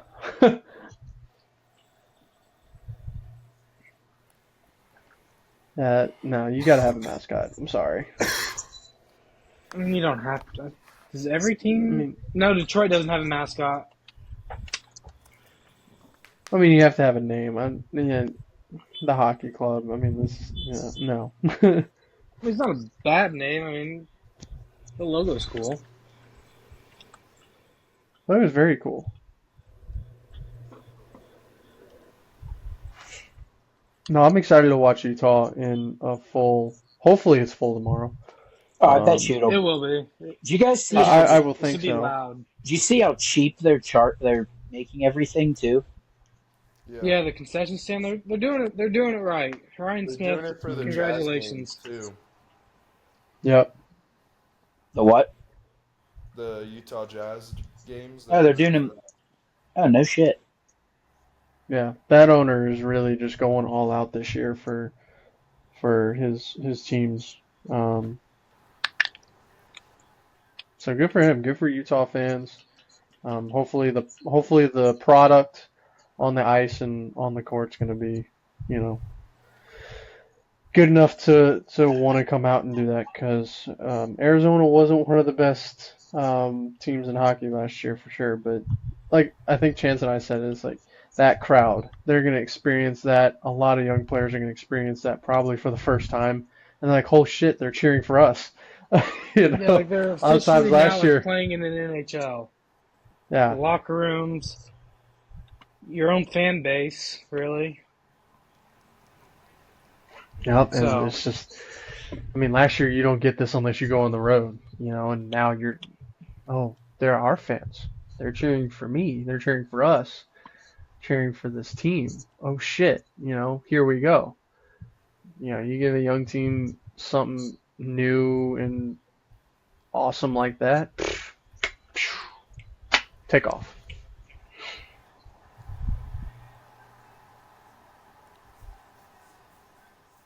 All That's right, I have a one final flag question. going on. Ask away, buddy. Everybody's Stanley Cup final. Who is it and who's in it and who's winning? Ooh. Anybody can take it.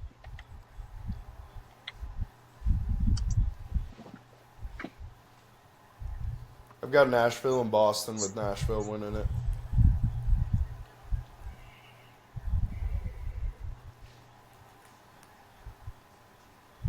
Who's next?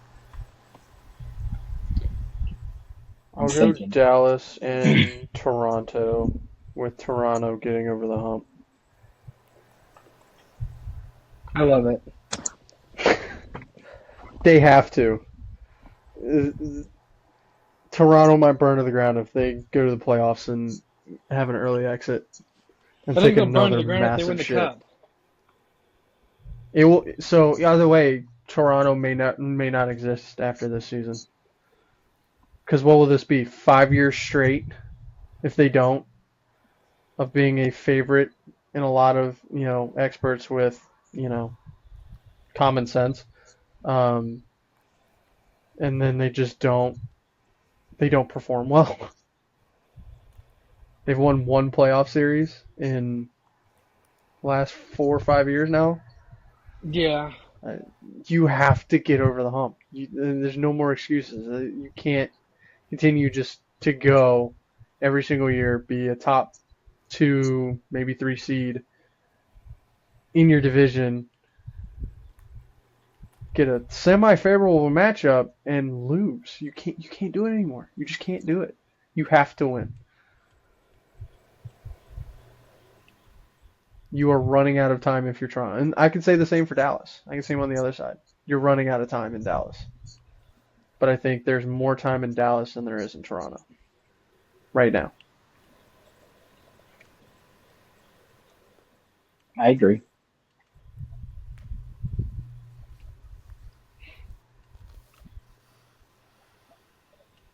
Bobby? I'm going to say Colorado and Boston. Colorado winning.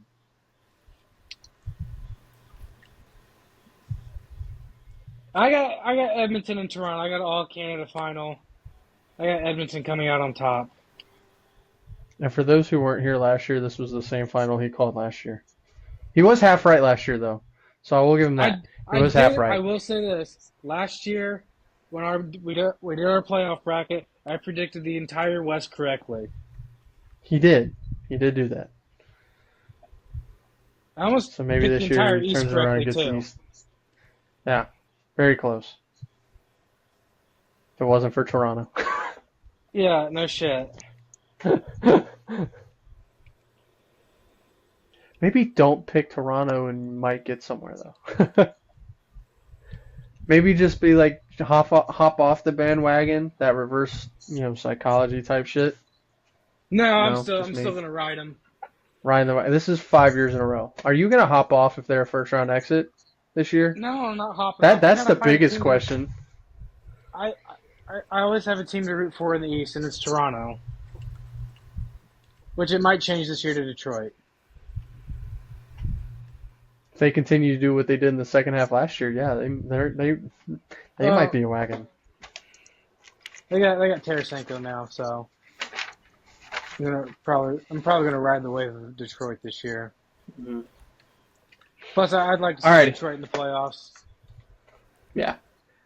All right, we're gonna take a quick 3 to 5 minute break. When we come back, we got NFL week 5 recap. I'm sorry, week 5 recap, and then Jason's gonna take week 6 picks. Chance. Break time. James! I'd say a minute at the very most. Might get one up right here. There it is. From the pass, behind the back, from LeBron, and the 3 by Dalton. They're just getting going here in the second quarter. James going right at Lyles. Now pulls up, shoots over him! Oldest guy in the league, right there. Which usually spells real danger. What a difficult shot. What a difficult shot. That's a tough shot. Wow. He's right. Playing tough defense without fouling. LeBron for 3. Got it. Yes, sir, LeBron says. That's a 7-footer going down to try to collect it. Tough chore. Bounce. Jax. The bounce from Bron. And the dunk by Jax. He wanted to let fly. He really did, didn't he? LeBron will. Got it. Got it.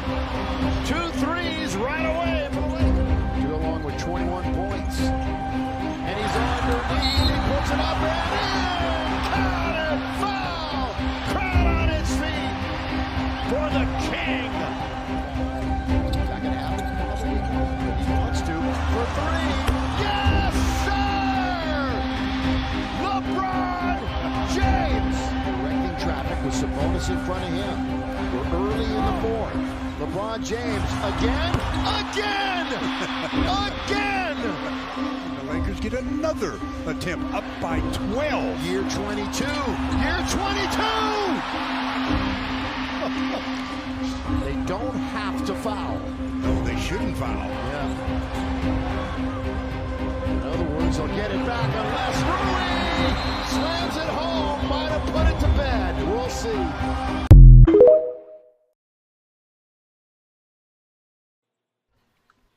And we are at go for hour 3, final hour of the evening.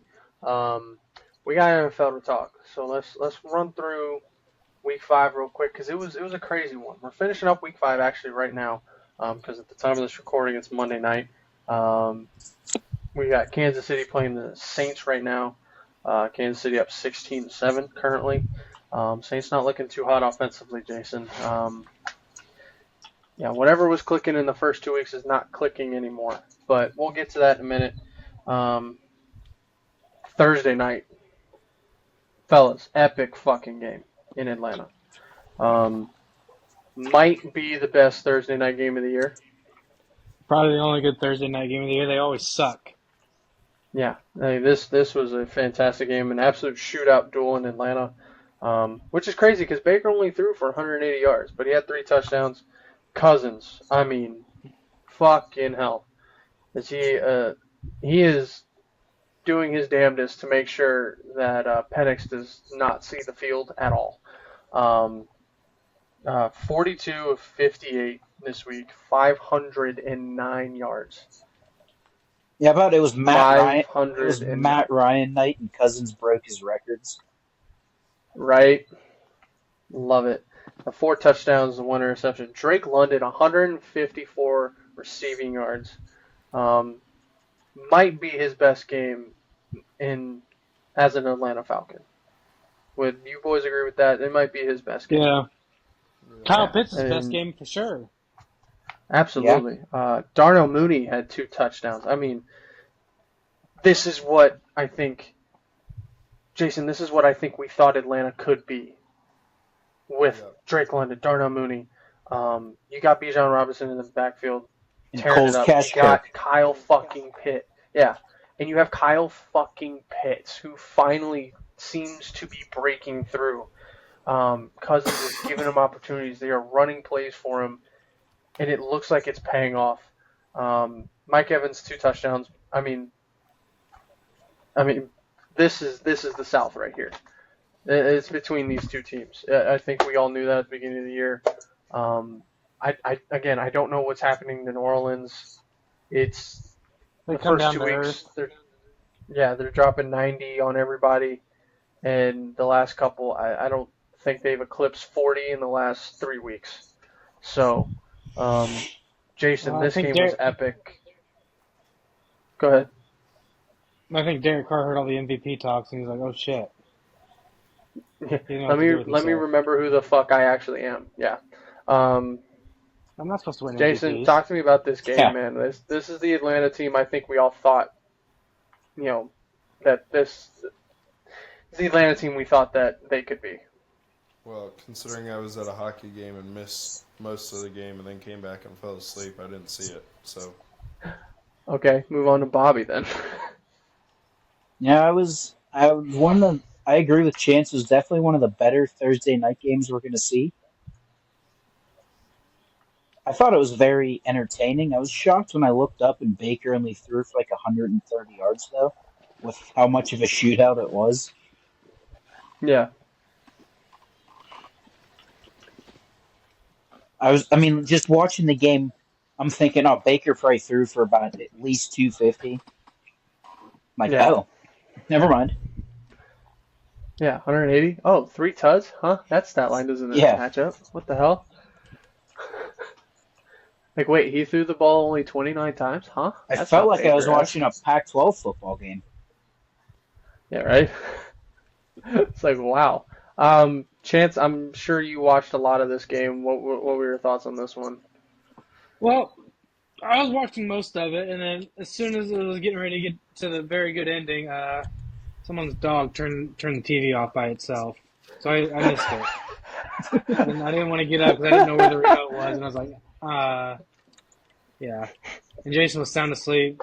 Let him get his beauty sleep. I just didn't want to bother him. So I was falling on my phone. But, yeah, I didn't get to see the ending of it, but I think Atlanta's the team to beat. I think their defense is a lot better than Tampa's. But, yeah. Atlanta's been in every single game they've played in this year. Yes, literally every single one. Yeah.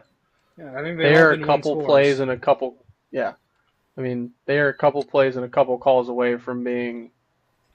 What are they now? 3-2. They're 3-2. Yeah, they can be 5-0 right now. Yeah, they're a couple calls away. Oh my God, big man, go ahead, run, big man, hold on to the football. I'll give an actual loss to week 1 because brand new team, new quarterback, new system against the Pittsburgh defense. Good luck. Not the team you want to figure things out against. No, not at all. So they're I mean, But a couple calls away from being. Oh yeah, A because couple plays away from being 4-1. I don't see how that's not a pass interference in the end zone against the Chiefs. That's fine. Go Saunders.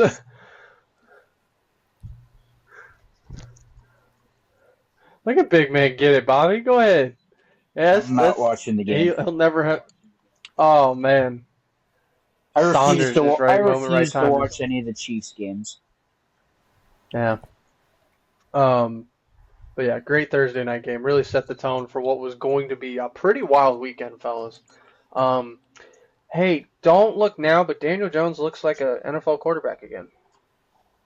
Or at least he did against the Seattle Seahawks. 29-20 victory. Jones went for 257 yards, 2 touchdowns, and learned, hey, when you don't throw to the team, you have good success. Yeah, Zero interceptions. I was more impressed how good that offense was with Malik Neighbors out. Mm-hmm. Absolutely. So, good win for the Giants. They're 2-3. I don't know who all was up for this football game Sunday morning. I was up for the first quarter. Yeah. Rodgers throws 3 picks as the Vikings remain undefeated with a 23-17 win in London. It was a shit show of a Rodgers, football game, honestly. Yeah, Vikings looked bad, but Rodgers looked worse. Chance from the second half that you saw, what's the deal? I only saw the first quarter. Oh, you only saw the first quarter? Okay. I was driving home. Okay. Yeah, it didn't look good. There's not a lot of trust with coaching and Rodgers, and you know how big of a deal that is. Just not a great game, but it's like I know a lot of Packer fans were on Twitter Sunday morning like, really? Darnold has this kind of a game against the Jets. Why couldn't he do this against us? It is what it is. I mean, we woke up this morning and Sam Darnold is undefeated. Who would have had that? Who had that on their bingo card? Nobody. A lot of not a people single picking to fucking go person. 0-5. Yeah. Yeah. So good for Darnold. We're gonna get him next time though. On to another game. This one was insane. Lamar throws 4 touchdowns to Joe Burrow's 5. As the Ravens come from behind in overtime, 41-38. Might be a game of the year candidate. Yeah. Cincinnati had the chances to win that game and couldn't. Couldn't put it away. And then Derrick Henry. The late interception by Burrow, when you can kind of run the clock out. That was the difference. Then the missed field goal by McPherson, which I do not blame him. Terrible hold. Yeah, they dropped when the holds dropped. You can't blame the kicker there. Mm-hmm. And then Lamar, that one throw he had to Isaiah Likely in the end zone, drops the horrible snap, gets up, stuffs a guy twice. Guy coming at him, falling out of bounds, and just throwing it into double coverage, and Likely goes up and just makes a great catch. Yeah, that's like holy shit. When they showed the play, I thought he was just throwing it out of bounds. I'm like, oh shit. No, and then you see Likely catch, you're like, well, what the fuck just happened? Like, might be up there as play of the year, depending on how the Ravens season goes going forward. But wow, I mean, yeah. Great game, good win for the Ravens. Now tied with your Pittsburgh Steelers, Bobby, at the top of the North. So we'll see how that goes forward. No more winless teams this year, fellas. We will not have an 0-17 season. Jacksonville gets their first win since December 23rd of 2023. You heard that right. Cam Little hits the game-winning field goal as they get a win against the Colts, 37-34. And by the way, Florida, stay safe. Please, don't be stupid. Don't do dumb shit. Okay? Just don't do it. Don't do dumb shit. Get the fuck out of there if you need to. Lock the fuck up. Be safe. Don't fight alligators. It's not going to end well for you. Not the alligator hunter. Crocodile hunter. Bingo. Wasn't the best football game to watch, but Miami holds on against New England, 15-10. Definitely out of that batch of football games, not the best one to watch, for sure. That it was wow, yeah. All right. Anyway, we're moving on. Two teams that I think most everyone thought would be in totally different places than they are right now. Talking about Washington and Cleveland. Sorry, Jason, we got to bring it up. I know you don't want to. Got to bring it up. Washington being probably one of the most exciting offenses to watch. And Jaden Daniels, I mean, haul assing away with the Rookie of the Year. Oh, it's not even a question. Like it's right not now? even close. Yeah, I mean, just give him the fucking award at this point. You know, defeats Cleveland, which Jason, I think, you know, Cleveland's looks in shambles, buddy. Watson obviously sacked 7 times, 0 for 12 on third down this weekend. And then obviously the situation where Watson was walking off the field in fourth down, but then it turned out to be too many players on the field. It didn't look well coached. It didn't look well quarterbacked, and the defense I don't think could really handle Washington's high power deal. Washington 4-1 for the first time since 2008. They finished that year 8-8. I think that was Portis, wasn't it? That's running back.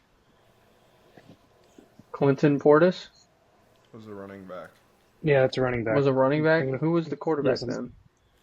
I thought Portis was. Oh, okay. Someone Google it. But Jason, anything to say about Cleveland? I know you don't really want to talk about it because it's just not fun to watch for you or any Cleveland fan. But anything to add to this? They're just a dumpster fire. Tank and go get you a quarterback. They won't draft a quarterback, not because they're paying this one too much money. Hoping for brighter days ahead. Bobby is, you know, as a biased Steelers fan, is loving every second of it. Fairbairn hits a 59-yarder. That was a boot. Bomb against the Bills. The second half comeback fell short for the Bills. They fall Terrible 23 clock to management. 20. Yeah. Horrible. McDermott needs to be fired. Has anyone checked on Allen? Is he okay? Because he got knocked the fuck out. Like, is he all right? Because his head took a fucking hit on that turf. Like, it didn't look good. Is he okay? Is he all right? No idea. Is he, like, full-on concussed, know who he is, remember where he is? Because he left for a hot second and then came back. But, anyway, yeah. Good win for the Houston Texans. We'll see what Nico Collins is going to, his status is. That one bomb, though. That 67-yarder. My God. Bears cruised to a 36-10 win over Carolina. I don't think anyone really expected anything different. I know 3 of us picked Carolina to beat Chicago. Jason was the only one to pick Chicago. DJ Moore, 105 yards, 2 touchdowns. Williams, 300 yards, 2 touchdowns as well. Chance, the NFC North. Well, we thought the AFC North was going to be the best division in football. I think it's the NFC North now. It's the NFC North. I think it's the other North. It's going to be a crazy year. I mean, Chicago's defense does not look bad at all.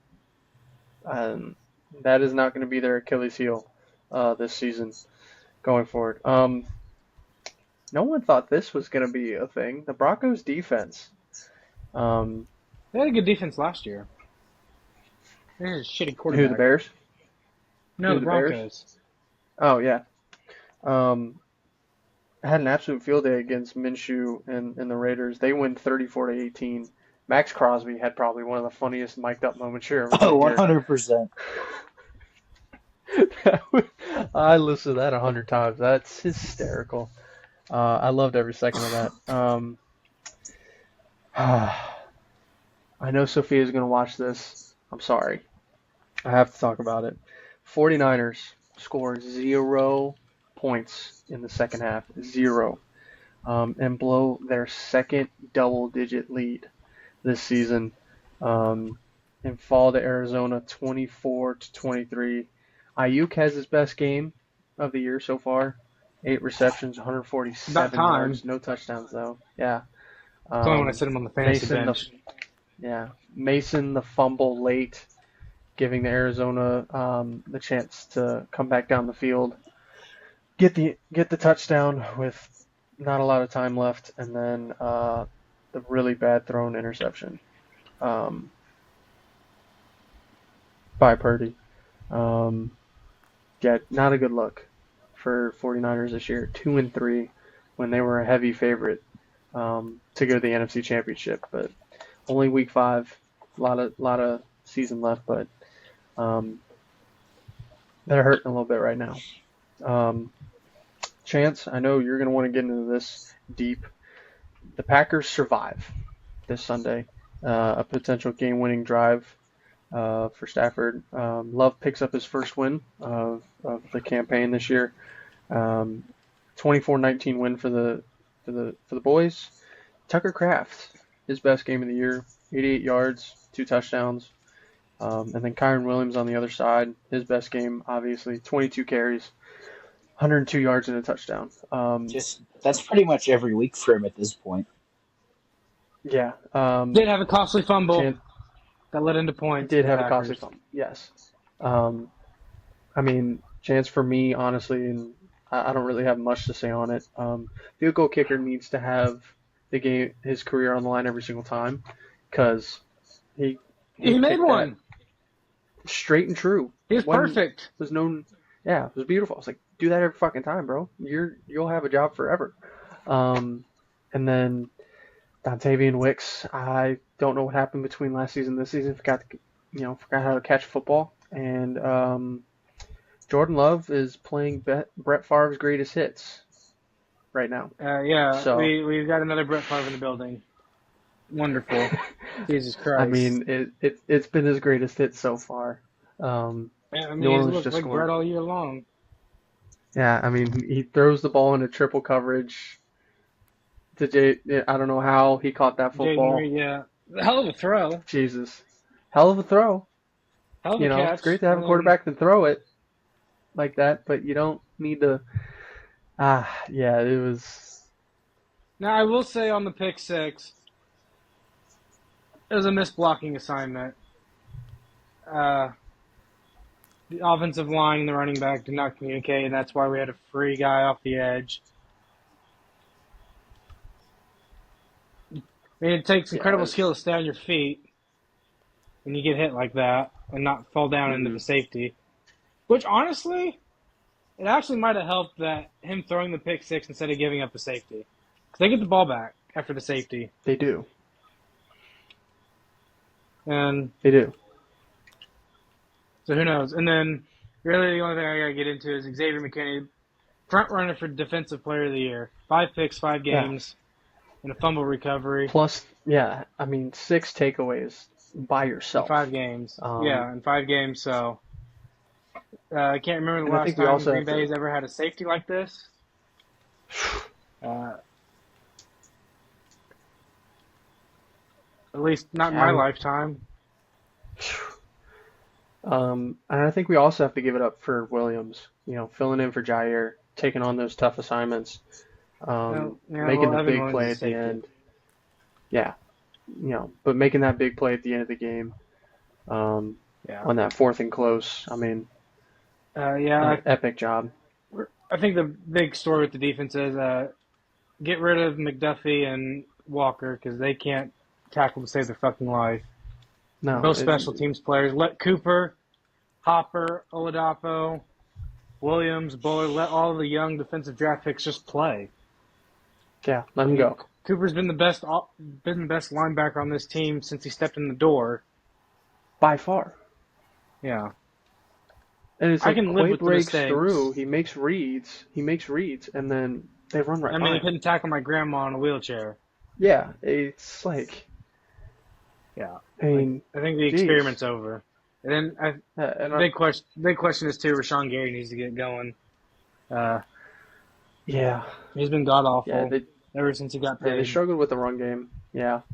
Struggled with the run game this weekend, but they're going to have to clean it up. We'll say one last thing. That final drive was very reminiscent of a Joe Barry defense in the sense of just letting everything in front of you and giving everything up. We finally blitzed, and it won us the game. Yeah. So maybe do that more. We're not saying every play, but no, Halfley's defense is made to play from in front. Yeah. So anyway, it's a win. We're 3-2. You know, we're keeping up with what is now turning into the best division wide open football. NFC. Yeah, and it's just wide open. Yeah. So I think that's the important thing. Is it wasn't pretty. This will not go down as our best game of the year, but we got the win when we needed to. Yeah. We still won. Do I think we can play like this against Arizona and win? I don't know. I don't think so. I think Arizona's a little better right now. And playing a little better right now. Well, I think Dobbs will be back. Jair will be back. Yep. I mean, we'll get players back. Devontae Wyatt will be back. We'll be fine. Yeah. Nothing like welcome back, Jair. Now go cover Marvin Harrison. Yeah. Go cover one of the most exciting young wide receivers in the NFL. Have fun. Anyway, the Cowboys. Bobby, tough one, buddy.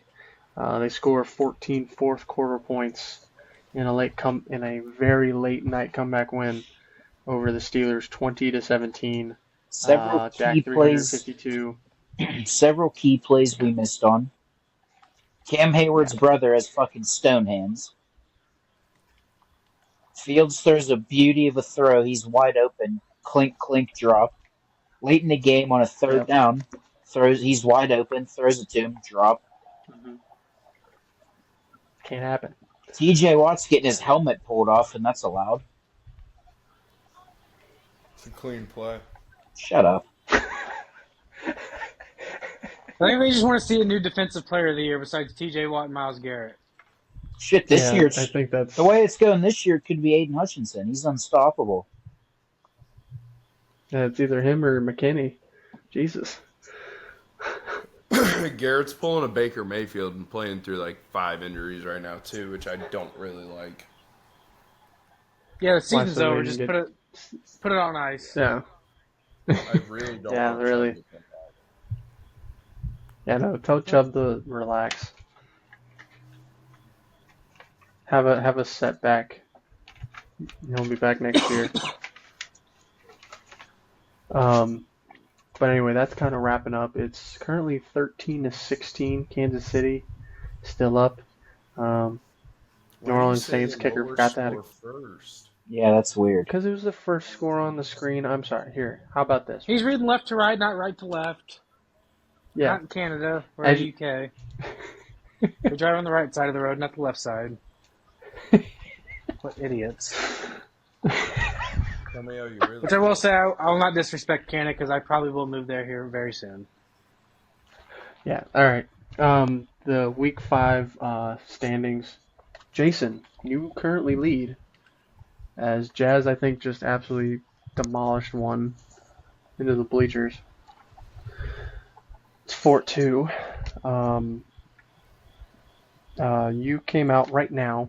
You are 8-5. Obviously, with this game being on, we'll determine. The chance Jason and I picked the Saints. Bobby was the only one to pick the Chiefs. Bobby, buddy, bad week. 5-8 right now. but could be 6-8 at the end of this game. But yeah, not a great week.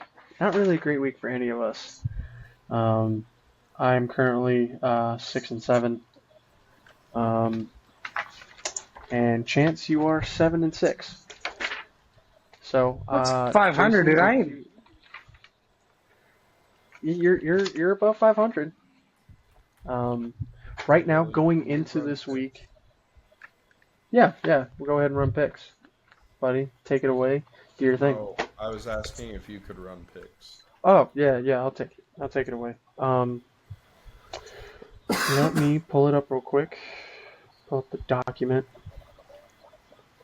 All right, week 6 picks here. It's loading. Give it a second. All right. So Thursday night. All right. So this is the order for this week. Jason will start. Chance, then me, then Bobby. Okay? All right. The Seattle Seahawks are at home against the 49ers Thursday Night Football. Jason. Seahawks. If I can fucking Niners. 49ers. They bounce back. Yeah, I'm with you on that one. I think they'll bounce back. Seahawks didn't look too great, especially losing to New York like they did. Bobby. Niners looking for a bounce back. Niners. The West is wide open. The Wild West. It is. All right, Chance, I already know your answer, so I won't need to ask you on this one. Sunday, 9:30 a.m. in London. Jesus Christ. Chicago Bears play the Jacksonville Jaguars. Jason. Bears. Chance, you're going with the Jags, yes? Yes. Yep. See? Okay. I will also go with the Jaguars. I liked how their offense looked this weekend. It's the Colts. Bobby. Bears. Bears. All right. Moving on to the 1 p.m. Sunday slate. I'm assuming this is going to be a clean sweep, but I got to ask, are any of you opposed to taking the Texans over the Patriots? No. No. Okay. I will I lock really this hope you all meant in. the Patriots over the Texans because you worded that completely backwards. Oh, No, sorry. Yes, if that one. anyone was opposed to taking the Texans. My bad. Yeah, I was like, are we all in favor of Houston winning? Okay. This might be game of the week. This is going to be a lot of fun. We get our first of potentially many Lamar Jackson versus Jaden Daniels games. What do you mean potentially many? Then separate. Well, we don't know. You know, Jaden I don't Daniels may believe the not be a Ravens going to commander the Super forever. Bowl anytime soon. Or the Commanders. Well, the Commanders Yeah, have well, a better shot Jaden- than the Ravens, I think. They have a better quarterback. True. Yeah, but we don't know. Jaden Daniels could go somewhere else when he's a free agent. We don't know. No idea, right? Washington lets him go away. Stupid. I mean, it's Washington, buddy. I'm not gonna hold my breath. This is still the Washington Commanders we're talking about. All right, Jason. I got Baltimore. The Ravens. Chance. Washington, ran the Rookie of the Year.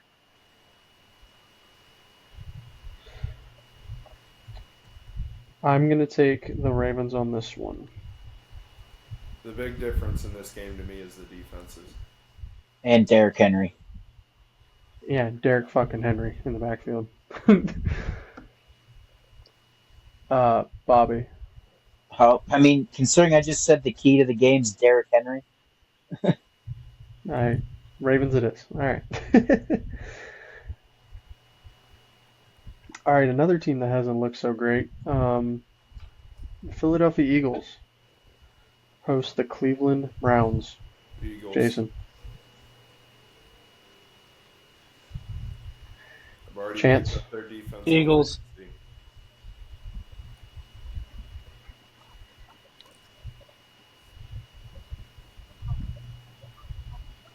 Yeah, I'll take Philly. I was gonna say fuck it, I'll take the Browns, but I'm not feeling bold this week. Bobby. Eagles. Eagles. Alright, so that's a clean sweep. Chance, I already know our answer for this next one. The Green Bay Packers are at home against the Arizona Cardinals. Jason. Packers. Chance, did you hear that? Yeah. He picked the Packers. You can It's mark a this miracle. down He for never a sweep. picks the Packers. All I right. think Call of Duty Another comes out sweep. this week.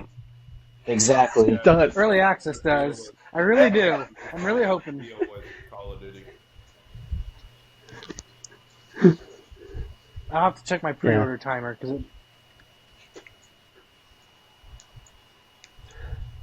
All right, the New Orleans Saints are at home against the Tampa Bay Bucks. Short week for them. Jason.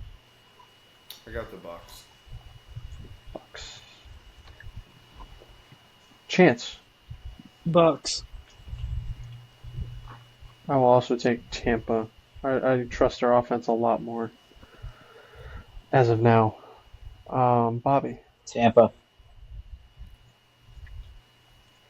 Third straight clean sweep. Here we go. This one might be a clean sweep as well, but we don't know. Mason Rudolph's starting. Tennessee Titans are at home against. Yep. Tennessee Titans are at home against the Indianapolis Colts, and I believe Rudolph is getting the ball. I'm not 100% sure. Indy too. Yeah, and it's looking like Rudolph versus Flacco. Who would have thought?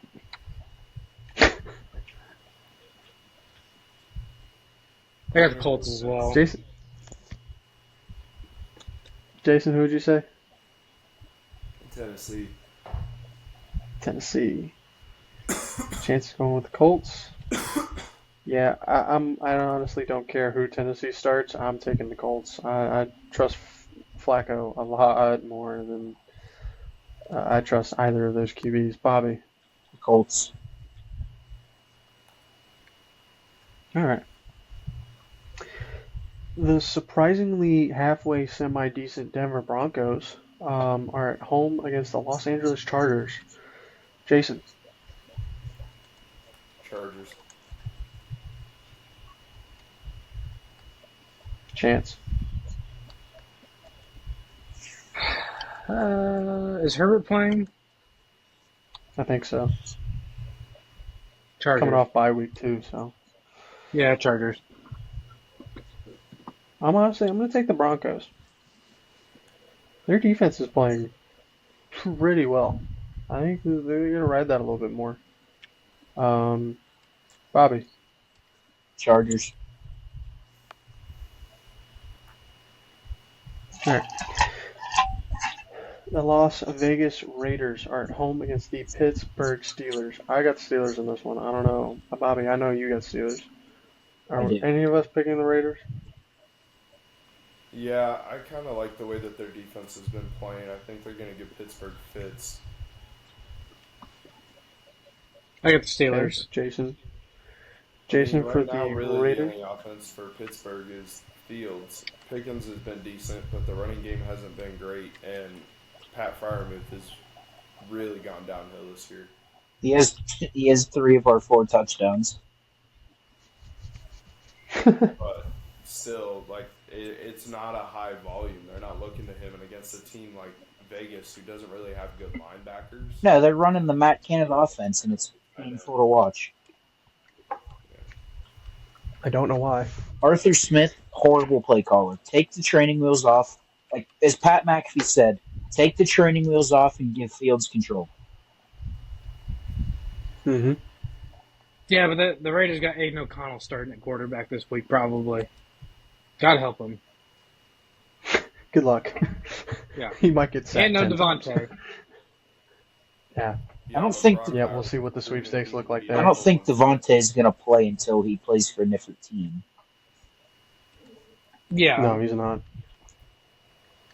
Which is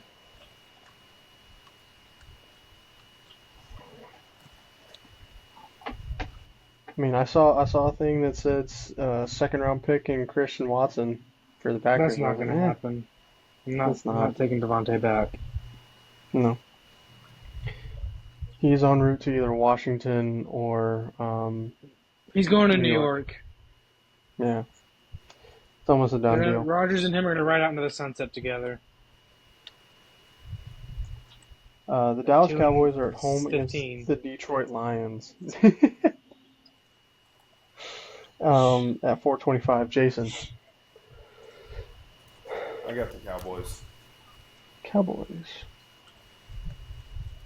Chance? Cowboys.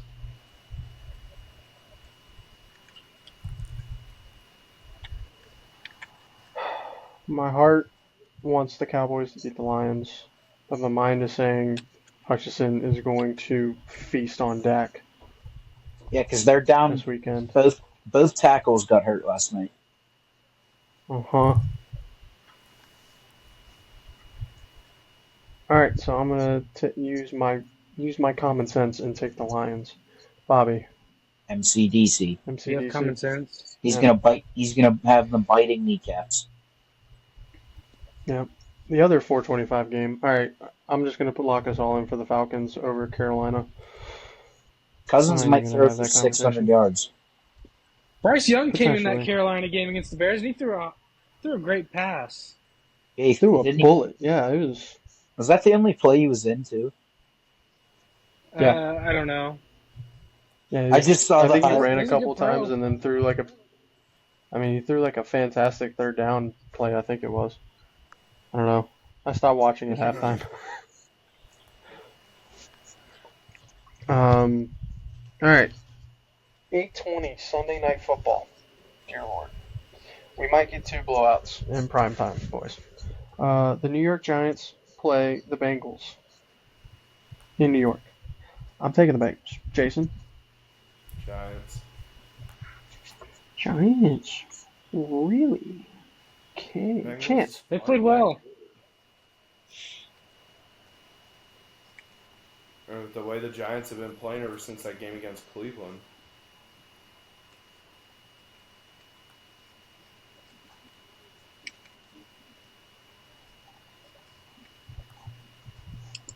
They're the Bengals. You can put me down for the Bengals. I think Joe Burrow's back. Bounce back week. Hold on, fellas. Joe Burrow hasn't been the problem. Oh, okay, we're back. Okay, cool. Shoo! It stopped my recording for some reason. Sorry. I don't think Joe Burrow's been the problem. Joe Burrow has not been the problem. He was the first 2 weeks, but since, not really. It's nice getting T. Higgins back. It gives him another weapon. T doesn't really want to be there, though. He wants out. Yeah, but the game he had looked like he wanted to be there. I think he wants to get. Now, if they keep losing, he's both fighting. of them are going to want to leave. Yeah, he and Jamar are fighting to go somewhere else. It's not fighting to be there. It's fighting for teams to want him. Chance, Bengals? Yeah. Okay. Bobby, you rolling with Shiesty? Yep, as I texted you Sunday, I think he's back. Yeah. He's all the way back. The Bengals are not a good football team. They're not a good football team with a damn good quarterback and a wide receiver that wants out. 2 wide receivers. Yeah, 2 wide receivers that want out. And no running game. And 0 running game to speak of, yeah. And probably the top 5. One of the top 5 worst offensive lines in football going currently, yeah. And defenses. Yeah. Monday night, the Jets are at home against the Bills. Jason.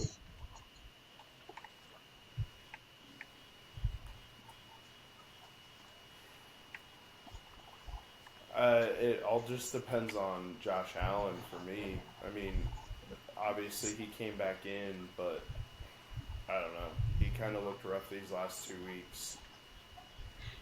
I'm going to ride with the Jets. Chance?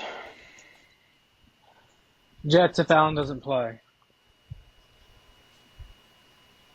Allen will play.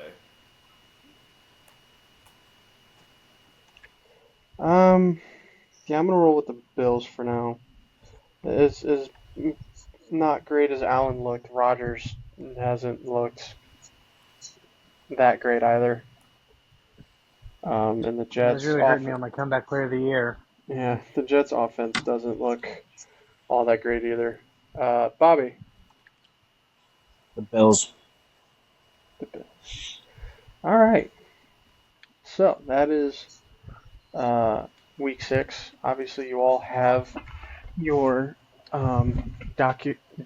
I sent it all to you, so you're able to go change Like your I said, picks. I don't check my emails. Yeah, we know he doesn't check his emails, but we're aware, Chance. I think emails are a waste of time. That was a pretty good show, fellas. Thank you guys all for joining us. We're gonna head out,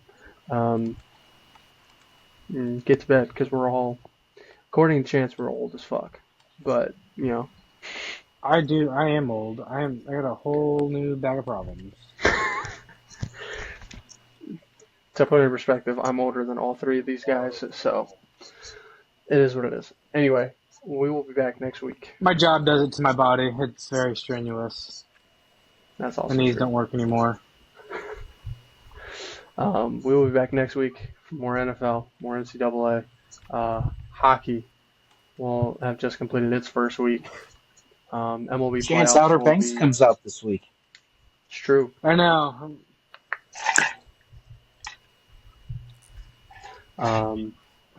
MLB playoff It's only like baseball. part 1 though. It's not the entire series. Oh, really? Shit. Well, yeah, that's how they get you the coming next back part for more. comes out in November. Yeah, that's how they get you. No, put it all on there at once so I can binge watch it the entire weekend. Nah. I am dreading. I do have to go back to work tomorrow. I'm going to be in tears tomorrow morning. Chance, what if they have Oh my god. See, Chance, what if they have alternate endings, and They're not going to do that. It's Netflix. I'm just That saying. is true. It's predictable. Yeah. They're going to leave you on a We massive. already know John B's probably going to die. They're going to leave you on a massive cliffhanger, so you watch part 2. I think this is it though. Oh, really? Make you sit on it, and then, boom, part 2. Yeah. Yeah, I think that the ending of part 2. I think this is the end. Watch them kill I don't think everybody. they're coming back for another. Yeah, everybody just dies. Big nuke goes off. Plane Jesus. crash. Jesus. Oh, Derek Carr being escorted off the field. Oh boy. Like hurt? Yeah. Like. Well, you said He's- escort. I don't know if he got like in a fight with a fan. We have talked about that. Yeah, that did happen. Yeah. I No, don't know if there's it looks like this. escorting him off the field. It looks like 2 of the trainers are walking with him. Oh, their season's done. Did I pick the Saints this week? Go check your email. You'll find out. Fuck off, dude. You know I don't check my email unless it's porn clips. We know. Come on. Yeah. Alrighty, we are out of here. Thank you guys for joining this episode. Yeah, we'll come back next week. We're all tired. It's been a long day for all of us. It's been a Monday. That's Bobby Chapman. That's Jason Cross. I'm Will Coburn. Chance Cooper, take us home, bro. Safe sex, everybody.